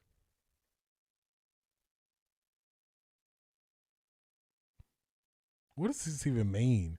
So he said, Dan, there's never been excuses for Lamar, though. Dan Orlowski says, you're right, not needed, though. Go get you one. This is, so people, they say stuff to me and they say, oh, you are going at their career. And I'm like, they devalue greatness. They speak down on greatness.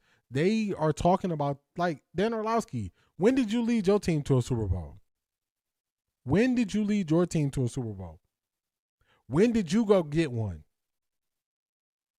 So when they do this stuff, I'm like, man, what you want, man? What you want? It's like, come on, man. They be tripping. I can't stand it. It makes people call into and look and pull up your career record, pull up your stats when they do stuff and say stuff like this. But I like it. I like that players are pushing back because how long are we going to keep letting these guys who couldn't accomplish what they are trying to tell other guys to go do like it's easy? Like, how long are we going to do this? So I like the players pushing back. I like it. I don't like Maxx being in Baltimore. Shador has to see him twice a year. I know they're cool, but Maxx trying to get a ring, and he's a good dude. Yes. It's part of competition. It's part of it. Yeah, this is, hey, they going at it. But Lamar teammates always selling him in the playoffs, though. That's true.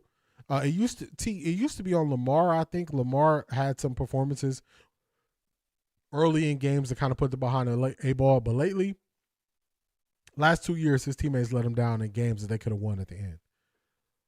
Wait a minute. The Falcons are a disgrace ever since they let Julio and Dan Quinn go. Yeah, Falcons in shambles. Put Miles on the O-line to handle Maxx twice during the season. Hey, just chip block. I said the same thing. He has to worry about TJ and now Maxx. Dano is backing it again. I see. Yeah, he had 1 week of not saying ridiculousness. He couldn't stay that way. Wow, what about Josh Allen, Dano? For real. Josh Allen had a path to go win it this year. He couldn't get it done. I think Lamar will win.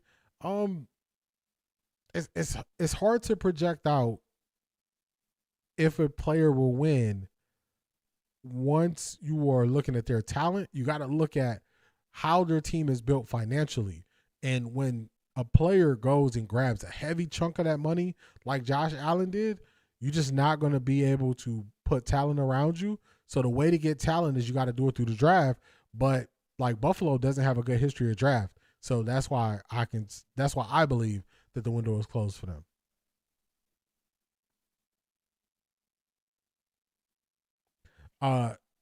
Sorry, but Dan O has no credibility. I agree.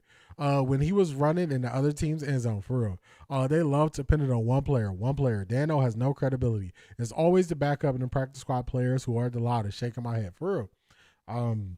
Bench players talking like starters. I hate it. It's always them. It's always them.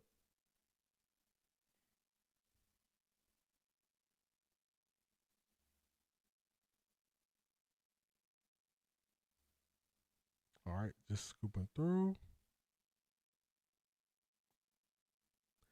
Man, so the Rams are just locking up former Chiefs DBs. They signed another Chiefs cornerback. Jalen Watson reached agreement on a 3-year deal with the Rams.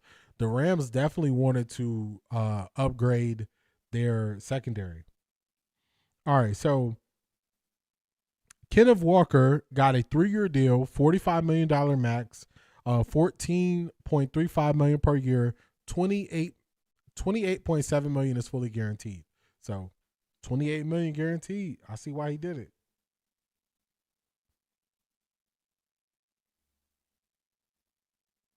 All right, we're not seeing.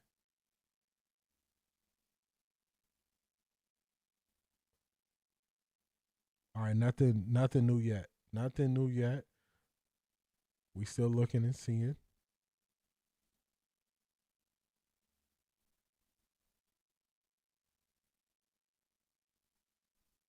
Nothing new yet. Just for fun, let's see what they happen to be talking about. Let's see what they happen to be talking about. I'm happy with the players are calling the media out. I am too. I thought I saw Tariq Woolen going to the Rams too. The Rams said this is where we need to upgrade. If they could only do what they preach, maybe they would have a ring. For real, Craig. That was yesterday though. Let's see what they're talking about. Let's see. It's only 33 seconds. It's not long. I kind of feel It popped up on the feed. Let's see what Cleveland media is talking about today. like he's the big fish they're trying to reel in right well, now. it also sounds like with Linderbaum too. That you think that's who the Browns are trying to reel in? Yeah, I think I love it. I love it. I love think it. that's the guy that they really, really want.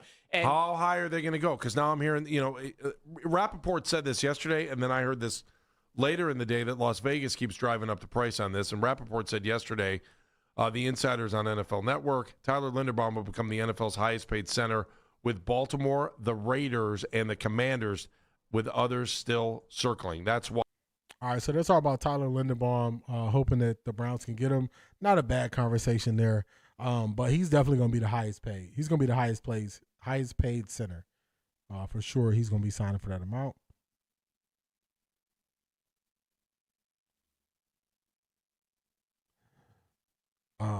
Man, the tackle market is expensive. So Laramie Tunsil reached a 2-year contract extension in Washington, $61 million in guarantees, the biggest signing bonus for offensive lineman at $32.5 million. Tunsil was the NFL's first $20 million a year offensive lineman. He was the league's first $25 million a year offensive lineman, and now the league's first $30 million a year offensive lineman. Man, get that money. I got money. Get that money, Laramie Tunsil. He said, I'm going to get the money, y'all.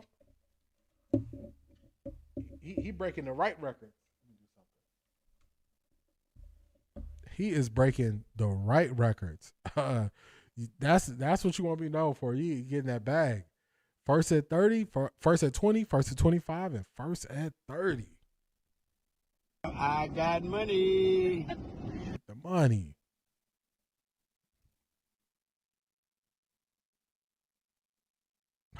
Oh, so they spent some money on him. Jalen Watson, 3-year, $51 million deal, $34 million guaranteed. Jalen Phillips has agreed to a 4-year, $120 million deal with the Carolina Panthers. Ooh, I think he came from the Eagles. If I'm not mistaken. Yeah, I think Jalen Phillips came from the Eagles. The Eagles were trying to re-sign him. There's nothing that they could do there. Tunsil, the market setter, for real. For real. If you want to know where the market going next, just look at his contract. Yep, the Eagles weren't able to re-sign him. Big money right here. Big money, y'all. The Panthers are signing Eagles edge Jalen Phillips, who gets a 4-year, $120 million deal. Big time help for the Carolina Panthers. $80 million guaranteed. Get paid. Get paid. Yeah, get paid. Get paid. Make them pay them what they owe you. Make them pay them what they owe you. You get paid what you worth. You get paid what you negotiate. So shout out to his agent. Shout out to these agents. They making sure guys get paid. They making sure they get paid. All right, so we getting a little bit more action. 42 minutes in, 43 minutes in to the legal tampering period. We're hearing more. So I'm just waiting to see what the Browns will say. Browns, AB, talk to me. What you got? What you cooking up over there? What you cooking up, AB? They did say the first day will be the highest paid players in free agency. That's it. The key guys coming off the board, they come off on day one. Day one. So hopefully the Browns, Devin Bush, hopefully they working on the deal. Hopefully it's a long shot, but maybe they working on some Tyler Linderbaum news. Let's see. They run a D-line factory in Philly, so someone else will ball out this year for real. And they don't mind stacking the boring part of the line. They stack their offensive line, they stack their defensive line, and they will keep drafting in those places, and then go play skill players. So you got to do the boring part. The Browns this year need to do the boring part. The boring part is building out the offensive line. People want to see the big pick. Me, only way I'm taking a receiver at 6 is if it's Carnell Tate. If it's not Carnell Tate at 6, I'm going offensive line. And I'm probably going Denzel Boston at 24. That would be my plan. But to be honest with y'all, the money that these free agent offensive linemen are going to be getting, I would not be mad if they signed or drafted 2 offensive linemen. If Carnell Tate was gone and at 6 you took an offensive lineman, 24 you took an offensive lineman, I would be cheering for that, y'all. I might be the only one. I might be in a room by myself cheering for that, but I would be cheering for that. They should call it the not so legal tampering day. Ain't nothing legal about what's going on. Zedric, for real. So they changed the rules and they said teams have an hour Zoom to talk to players. If the Zoom opportunity opened at 12 noon, it's 12:45, and you got all these guys agreeing, nobody was using that hour. When it comes to free agency, it looks like good teams don't have high draft picks, but they have money to go get good free agents, so they kind of are always in a place to be winners. It's a combination. So the good teams have drafted the boring things well, and then they make the hard decision. The hard decision is, do we bring back Joe Antonio for 1 year at a large cap hit, or do we go get a younger guard and bring him and sign them? So it's that hard decision of maintaining a legacy player or playing into the future. And it's a fine balance. And I believe the good teams deal with the fan outrage with working that balance. Browns, you on the clock. What you got? I agree. It's good to see the Panthers actually making a move. The Panthers trying to do something. The Panthers were in the playoffs last year. The Panthers played the Carolina Panthers really well. They beat them in the regular season. They played them tough in the playoffs. So the Panthers are close. The Panthers are like, look, we see opportunity. We're going to try to go for it. I think offensive linemen should have been priority because Sanders will make those receivers that look like junk or regular to good. A lot of that he can, also with a better system he can. I'm going to tell y'all where the mistake had really happened. So I remember a couple streams ago, I was saying draft a late round quarterback just to prepare for next year. And I'm thinking ahead. And I'm saying that's how you groom your backup for next year when Deshaun is off the books. Another thing that people need to look at, if the Browns wouldn't have taken Dylan Gabriel, we could have drafted a guard in the 3rd round, and we could have used that player to sit behind starters and then play towards the end of the year. So you got to build out the boring part. Also, we got to get guys who catch the ball with their hands. So he can make them look better, but Cedric Tillman ain't getting no faster. They can get on better timing, but you still need to cycle in that good young talent so they can build years together and not worry about, oh man, this guy played with all these quarterbacks or whoever, and then bringing them in. When do they sign on the dotted line? Is it Wednesday? Can the Cowboys make a better offer and get Maxx? I'm still not over it. Unfortunately, they cannot. He's already been traded. He is under contract. That's why they commanded 2 firsts, because he's under contract already. He's not about to be a free agent. And it goes official Wednesday at 4 p.m. The Maxx Crosby thing, it came and went. Jerry Jones blew it. Jerry blew it. He blew it. He blew it. All right, let's see if we got any more updates. Let's go. 29 posts. What we got, y'all? Okay. The Dolphins are signing QB Malik Willis to a 3-year, $67.5 million deal with $45 million fully guaranteed. $45 million, y'all. Now the question is, all the people who have been saying, go after Malik Willis if you're the Browns, do y'all want Malik Willis at that number? Do y'all want Malik Willis at $67.5 million, $45 million guaranteed? Y'all want him at that number?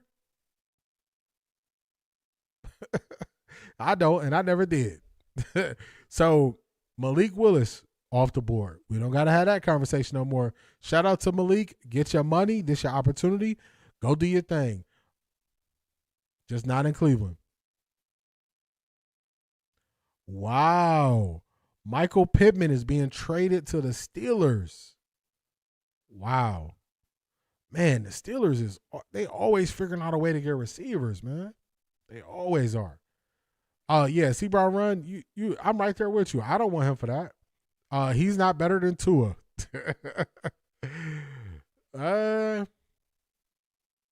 He don't have an injury history as Tua, so I would take him over Tua. I don't think he has a higher ceiling than Tua. I think they right about the same as when it comes to ceiling. Hey, Malik, get your money. You just wasn't going to get it here. Let's see what we got. The Steelers are trading. We just got that. I wonder what they gave up for him. They were just trying to run his numbers up. He was never coming to Cleveland. I agree. That was more specifically at the Cleveland media, the ones who were arguing, saying, go get Malik, go get Malik. It's like, what are y'all talking about? Be real. Teams are swapping late round picks, and they're going to sign Michael Pittman to an extension. Uh-oh. That was one of the biggest reasons why the Pittsburgh Steelers didn't have success last year. It was because they didn't have receivers who could threaten the defense. So we're watching these other teams get better. The Browns, you got to get better too. The division is getting better. They had nobody who can take the top off the defense in Pittsburgh last year, especially once DK didn't play those last couple games. Now they got Michael Pittman who can do that. Browns, come on.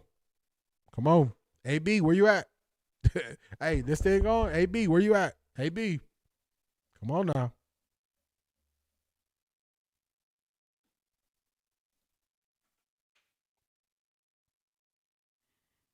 Don't think the Browns are ever a serious suitor for Willis. Yeah, never were. Who the Dolphins coaching in? I believe his name is Hanley. He was the. Let me tell you his right name. Let me not butcher it. First year head coach. Let's search it.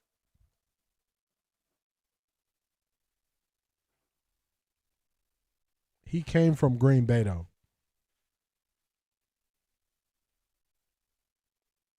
Jeff Hafley. I'm sorry, not Haley. Jeff Hafley is the head coach. He was the Green Bay defensive coordinator. He was the head coach of Boston College. I respect the Dolphins. They're taking a chance on him. The Browns get on my nerves. Just name the starter and roll. This was the news that everybody was saying. This is where everybody projected him to go. Thank you, Jeff Hafley. Shout out to you, Zedric. This wasn't surprising at all. Nope. This was when everybody was talking about it, they said he was going there a long time ago. What if Malik is a bust? The Cleveland was gung-ho to get him.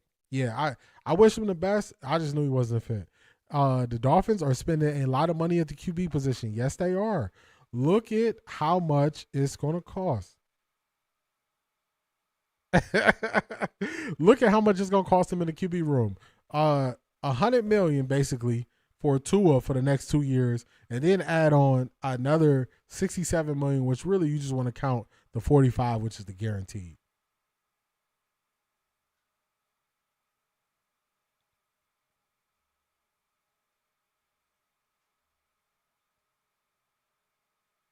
Oh wow, Isaiah Likely is going to the Giants.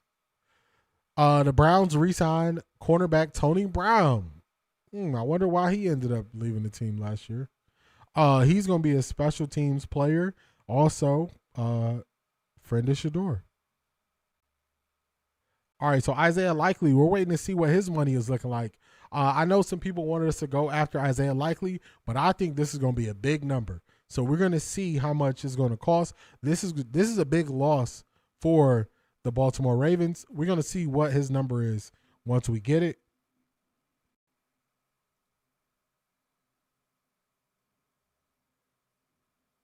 What's the numbers on Isaiah Likely? I want to see the numbers. Did Will get picked up? Which Will are you speaking of? Detroit Gemini. Turn your mic up, D. AB can't hear you. Yeah, AB, what's going on, man? Tap in. What is going on, Ms. Brown? How you doing? 3 years, $22 million for Isaiah Likely. That's it. Ain't no way he was that cheap, and Baltimore let him go. Hold on, Isaiah Likely was that cheap? Daisha, I don't know why they would go after Tua. Honestly, I don't even want to know, because they tell you when you start understanding how people who make bad decisions, you're going to be the next one to make a bad decision. So I don't even know why they looking at I don't even know why they looking at Tua. I can't tell you. They cut Tony last year because he was a friend of Shador. It seemed that way to me. Malik is a dog. He really needed the right opportunity. I really would like to see them put Ewers at 2, who they drafted last year. That's probably who it was. Malik, sorry, multitasking. All good. Oh, Malik Willis. Okay, got you.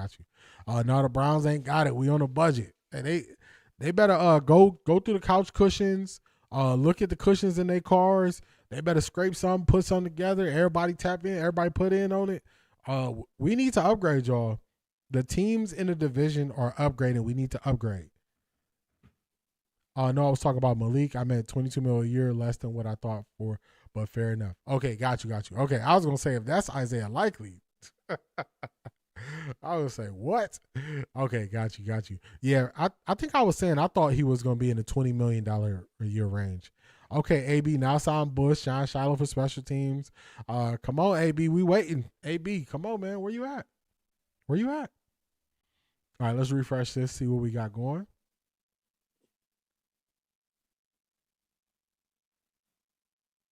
Balling on a budget, for real.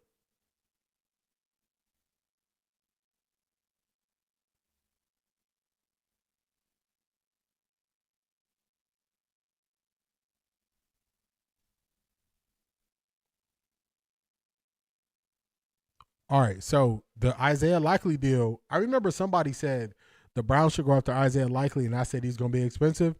3 years, $40 million with upside to $47.5 million. We can't afford that. The Dolphins must have a lot of money. They're not playing today. They also made a trade. They traded Minkah Fitzpatrick to open up some money. Should be good for Tony Brown. He was probably needed last season. For real, he was signed to be a special teams player and just give that all-out effort, and they're bringing him back. So you kind of see who didn't want him there. He probably wanted to reunite with Harbaugh and took the lesser amount. That's possible, Maya, because that's possible for Isaiah Likely. But Baltimore defense got better. This is going to be a little hit to their offense, though. Isaiah Likely, they used him a lot of different ways. Cleveland's taking so long because they're doing a Zoom interview. They should, for real. They need to cut DeAndre Carter so Shador can get his 2 back. The Browns need to have an in-house punt returner and kick returner, because every year we sign a kick and punt returner for like the last 4 years, the person's got injured for the season. So we got to stop doing that. We got to stop doing that.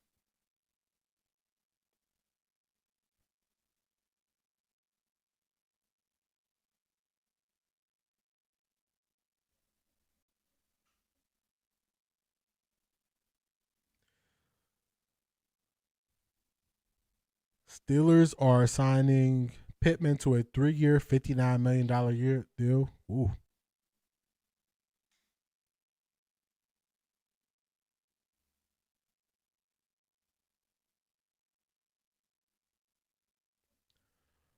All right, the Browns are we waiting. Isaiah Likely is a wide receiver. He played tight end. He's a tight end, but he's like that smaller framed wide or tight end that you can split out. His body type is like a big wide receiver, but he plays tight end. That's what his body type is, but he's a tight end. Maybe Gage grows into that position, maybe so. But they need to definitely get somebody in-house and just work them in. We haven't had a kick and punt returner that was really, really good. A little bit with Travis Benjamin, but before that, Josh Cribbs. So it's been a minute. Yeah. Andrew Berry, what's up, dog? What's up? Maybe you negotiating. Maybe, who's Pittsburgh head coach? Pittsburgh head coach is Mike McCarthy, who was the coach of Dallas, and then before that he was in Green Bay. Yeah, just as a head coach.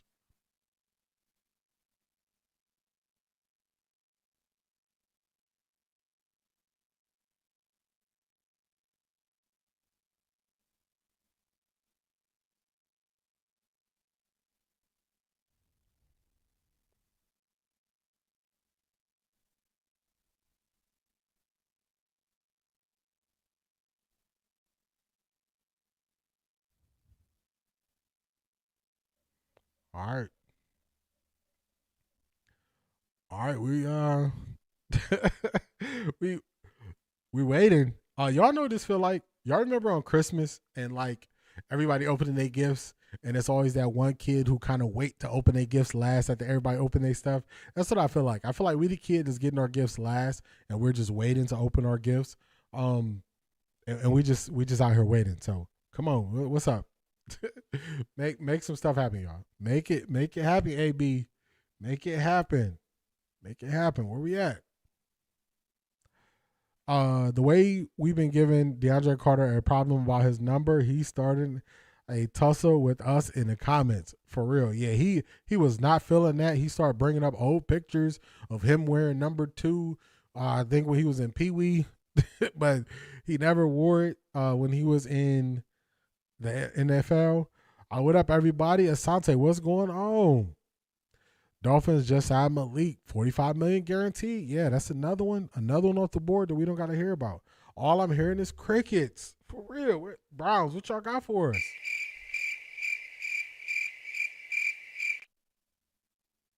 I'm over here refreshing the page. I just knew if we were here for an hour into the legal tampering period, we were here something. And we're just not hearing nothing yet, y'all.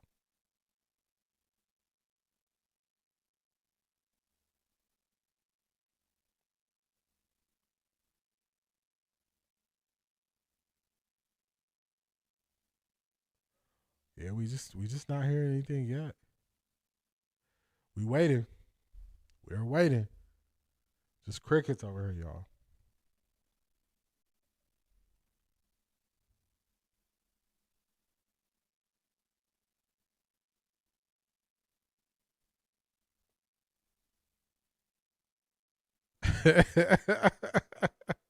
Yeah, way back in the day when he wore number 2. Hopefully we are the kid that didn't get the most presents, but the best one. Craig, man, oh man, let me tell you. That's what I'm hoping for. Let me see. Knock on some wood somewhere. I forgot about that. He chose that number thinking Shador would pay for it. Wasn't slick. For real. For real. It's another way he could have handled that. So when the Browns signed Deshaun Watson, we had Anthony, what was that quarter? What was that? We had somebody who had the number 4.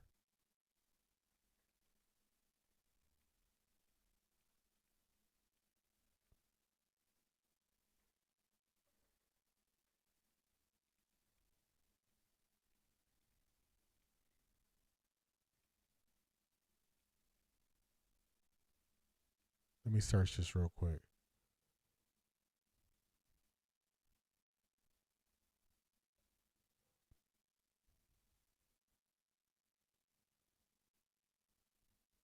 It wasn't the kicker. It was somebody else. It was Anthony. I can't think of his name. His name was Anthony something. I'm sorry. No disrespect to him. A lot of stuff on my brain right now. But what he did was, instead of trying to sell number 4 to Deshaun after Deshaun signed that historic deal, when Deshaun got here, he just gave Deshaun number 4. Now it's going to get on my nerves that I can't remember his name. What was his name?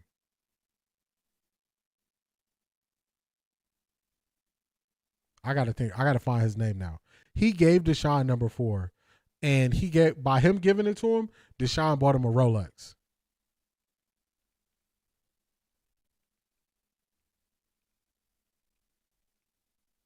Let me find it.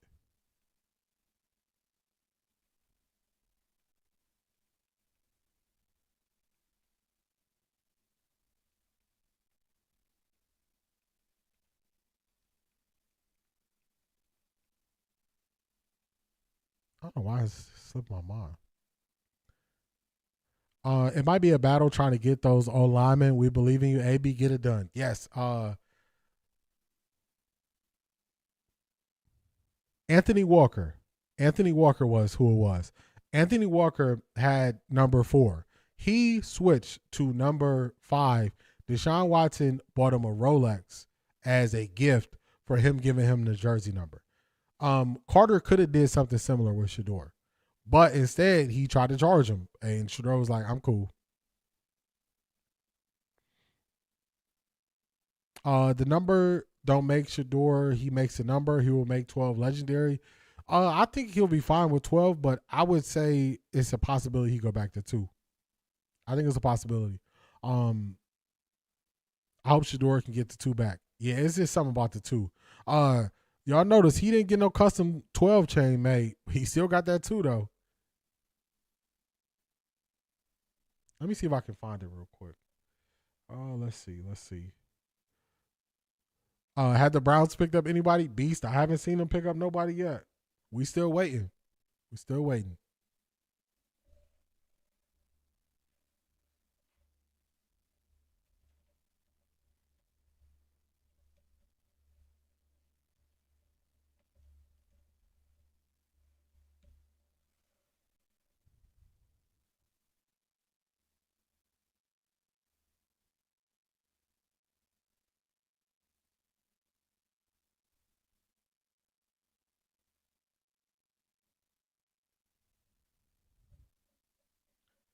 I need him to stay 12 at least this year so I can save some money. They used to ask the new players to come in their football camp in exchange for the number. Yeah, just instead of making it about like a big money thing.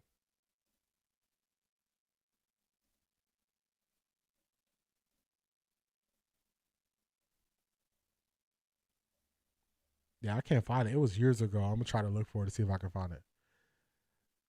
After that Saki jersey he got from Chelsea, I think he's going back to 2. It's a possibility. That was a good way to handle it because he didn't try to hustle him. He got rewarded anyway. I agree. I read that one. Even Shador shoe has the number 2. Yeah, he ain't let go of it. So I'm like, so you're saying there's a chance?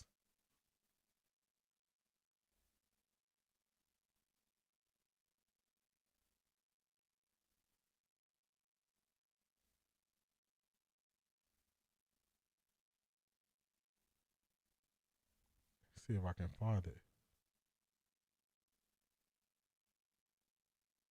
Let me see. Is this it? Kind of, try to take it in. This might be it. Might have found it. Let's see.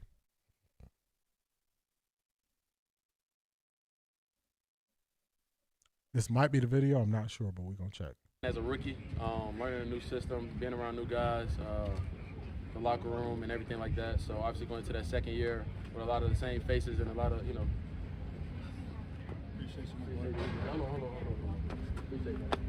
He said, bring it in. Give me a hug. All right. You're not going to open it here? No, I'm not. Yeah, so, that's a good guy, man. Appreciate that. I'd say, going into that second year, like you said, confidence, knowledge of the game, knowledge of the system, being able to work well with, the guys in the room and on the defense and stuff like that. So definitely feel more confident and more comfortable going into year 2. Can you, that plane coming back here? Let me see. I don't think he's gonna open it. Let's see. They was hoping. They wanted him to open it. They're like, open it. Look at Billy Donovan, man. All right, let's go back. All right, 25 more points. Let's see. DeMario Davis signed with the Jets. Mitchell Trubisky going to the Titans.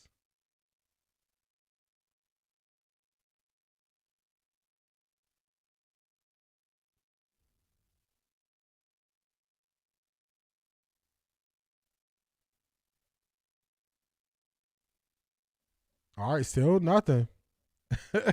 still nothing. Still nothing on the Browns. We're waiting. We're gonna see. I think this is gonna be something we have to visit later because I'm not seeing any movement yet. Hopefully that just means they're cooking up something good. They gotta let it marinate. They gotta put in their 1 hour on the Zoom to get guys going. Hopefully that's what it is.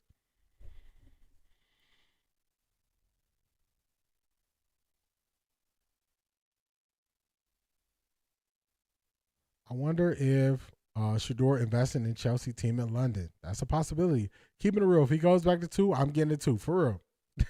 It's just the 12s is gonna be collector's item.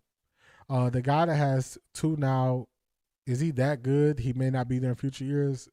We don't even know if he's good because he didn't really play at all last year. He had a season-ending injury.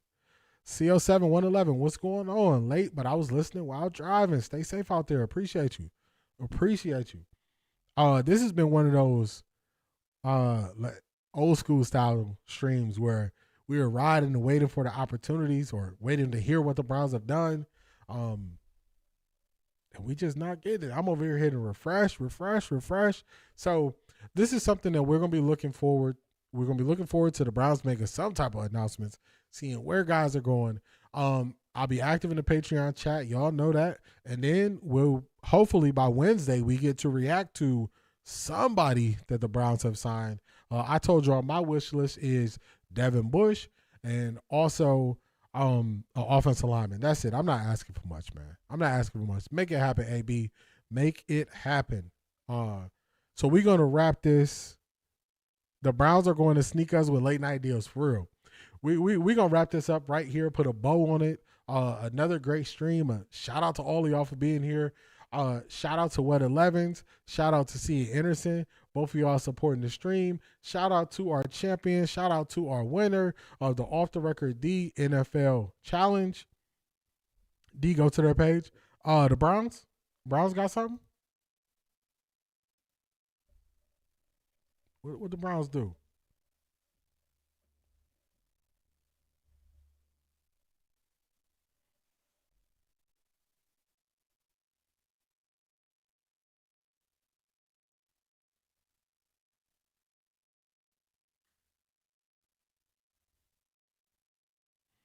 Yeah, I ain't seeing nothing. I ain't seeing nothing from the Browns. Just not yet. This the Browns page right here. So I think they're gonna do like Cedric said, maybe do something late. Maybe they're having trouble with those tackles in the center. I think so. It's a competitive market. 2 centers retired this year. So it's a competitive market for the top center. Depends on how much you want to spend. We're gonna see what they do. So we'll keep our eyes and ears open to see what they do over the next couple of days. Okay, got you with 11s. So it's been another great stream. Let me show y'all something. Y'all asked for merch. I'm working on the merch. Let me see. Y'all can see it. Let's see. The mic is in the way. This way. There we go. So we working on the merch. We're doing some sampling, some sample stuff that we working on. So merch coming soon. Merch coming soon. Just be on the lookout. I'll keep y'all updated. On what we got going on with the merch. I'll let y'all know when the website goes live and all those wonderful things. Y'all enjoy the next couple days. Don't worry about the speculation. Wait till the real reports come out. And hopefully the Browns do what we're asking of them. AB, we're not asking for much, man. We're not asking for much.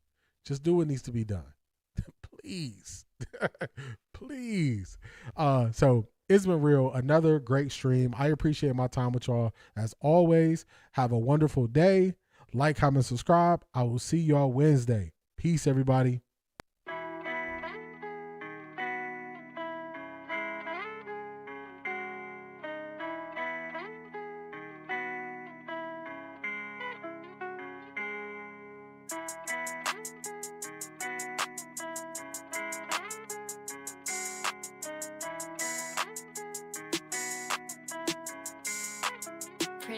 Look at what I did. Look at what I started. Look how far I came, dog. I ain't have no guidance. I just did my thing, dog. I just went my hardest. And I'ma go hard regardless. Yeah, I'ma go hard regardless. Yeah. Ran in my check, I ran on my bag, I did what I did. Yeah.